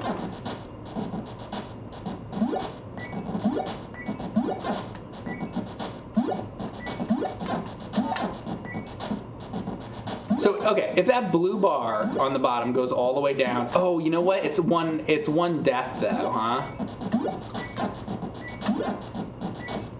So if that's done, then it's just total game. It's not like you get like 3 lives and then that health bar. It's like that's the whole game. So that actually, and then it's gonna get difficult at a certain point. You know, it'll probably get like faster, or there'll be, you know, harder objects to avoid. So I guess having a health bar like that kind of makes sense. It also probably helps that if somebody's never played the game before either, maybe they wouldn't quit the game so quickly because it'll give you a little bit of a chance to like learn how to play it. Because the controls, you know, take a minute to get used to in this. All right, so that's 1, right? Do they fill your health back up? Oh, they fill your health back up. That's why this goes on forever, because they fill your health back up. So I'm assuming what'll happen is that it'll just get difficult enough at a certain point that. But that's like it takes like a long time for the game to get like difficult, I guess. Or maybe that's just, you know, I'm not trying to be like cocky or whatever, but it's just like maybe I'm just too good at it. I'm just so good at this game, guys. No, but really, I feel like the hits should hurt you more.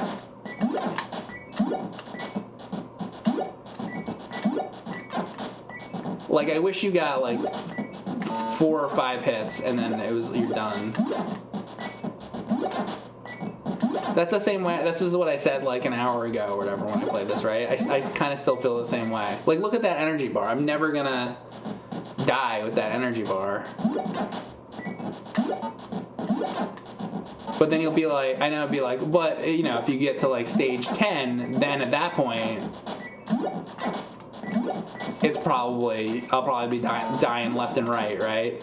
But then I gotta make it to stage 10 to die, like, then I just feel like it's kind of a waste of the time.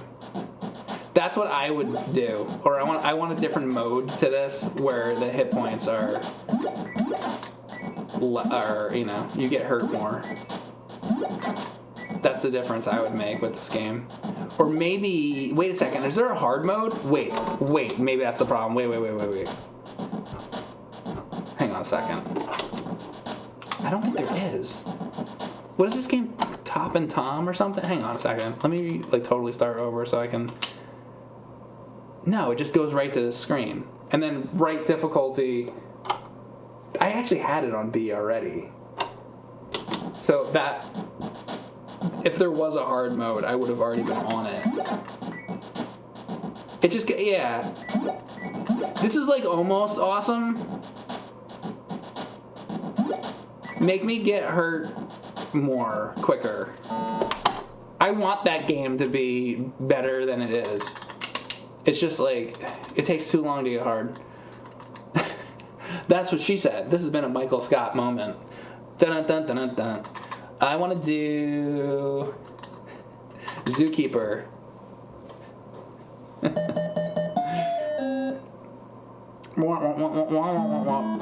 Paste Bunyan subscribed tier 1. Thanks so much, Paste Bunyan, for subscribing.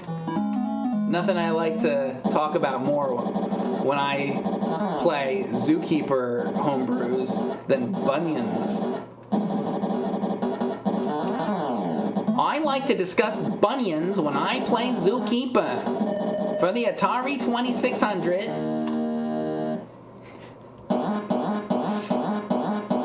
Alright, I want to have some serious Zookeeper time now, guys.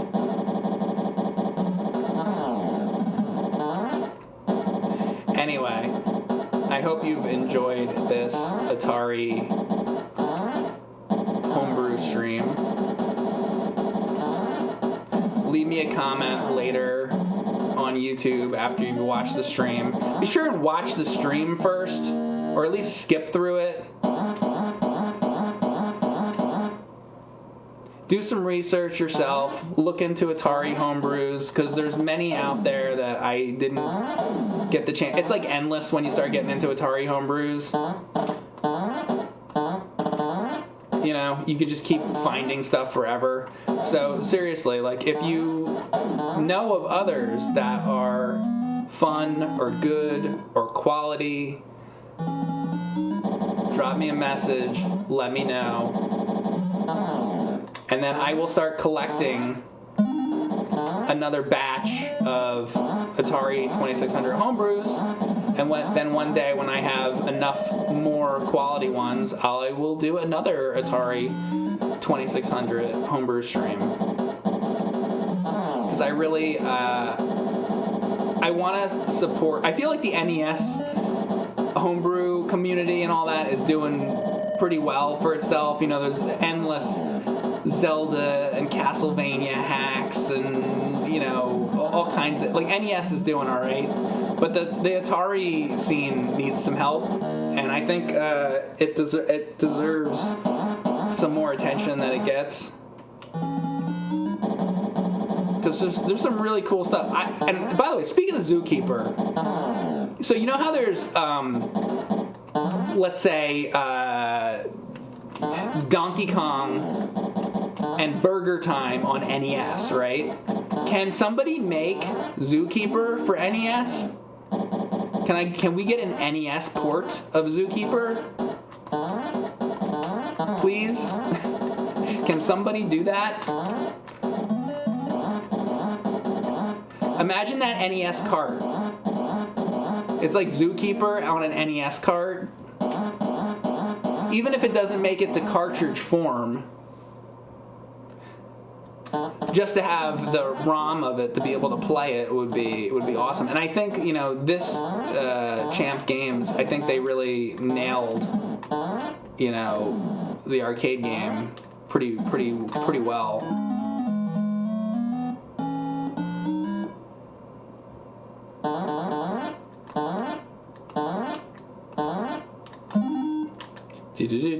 Come on, get up there.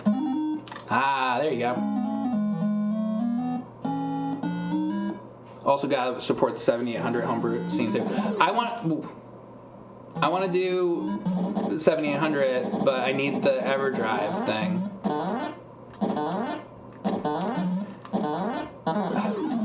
But yeah, there's a lot of 7800 homebrews as well, and those are cool. Those are really cool too. I've been looking at some of those, and I have some. I mean, I have some sitting next to me right now.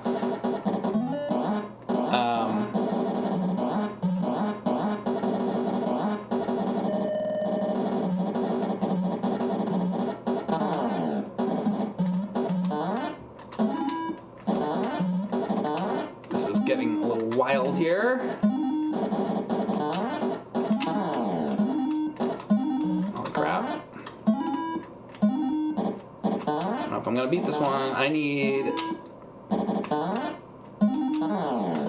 It's like, I need that net.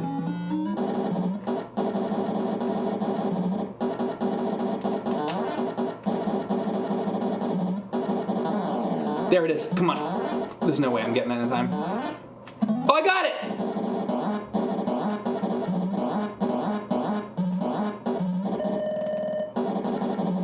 Come on. Look at this madness. See why I like this game? Look at this shit. It's fucking crazy.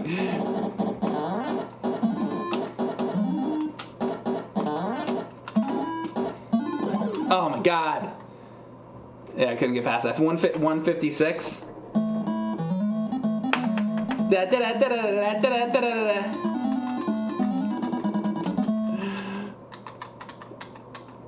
Get my name in there. Come on. Come on. There you go. It doesn't save though when I turn it off, and that's disappointing too. Why didn't it save when I turn it off? All right. Anyway, guys, that's the stream. I hope you enjoyed very much. That is Atari 2600 Homebrews. I will see you next time, guys, possibly for more Minecraft or something. All right, guys, I will see you later. Have a good one. Bye.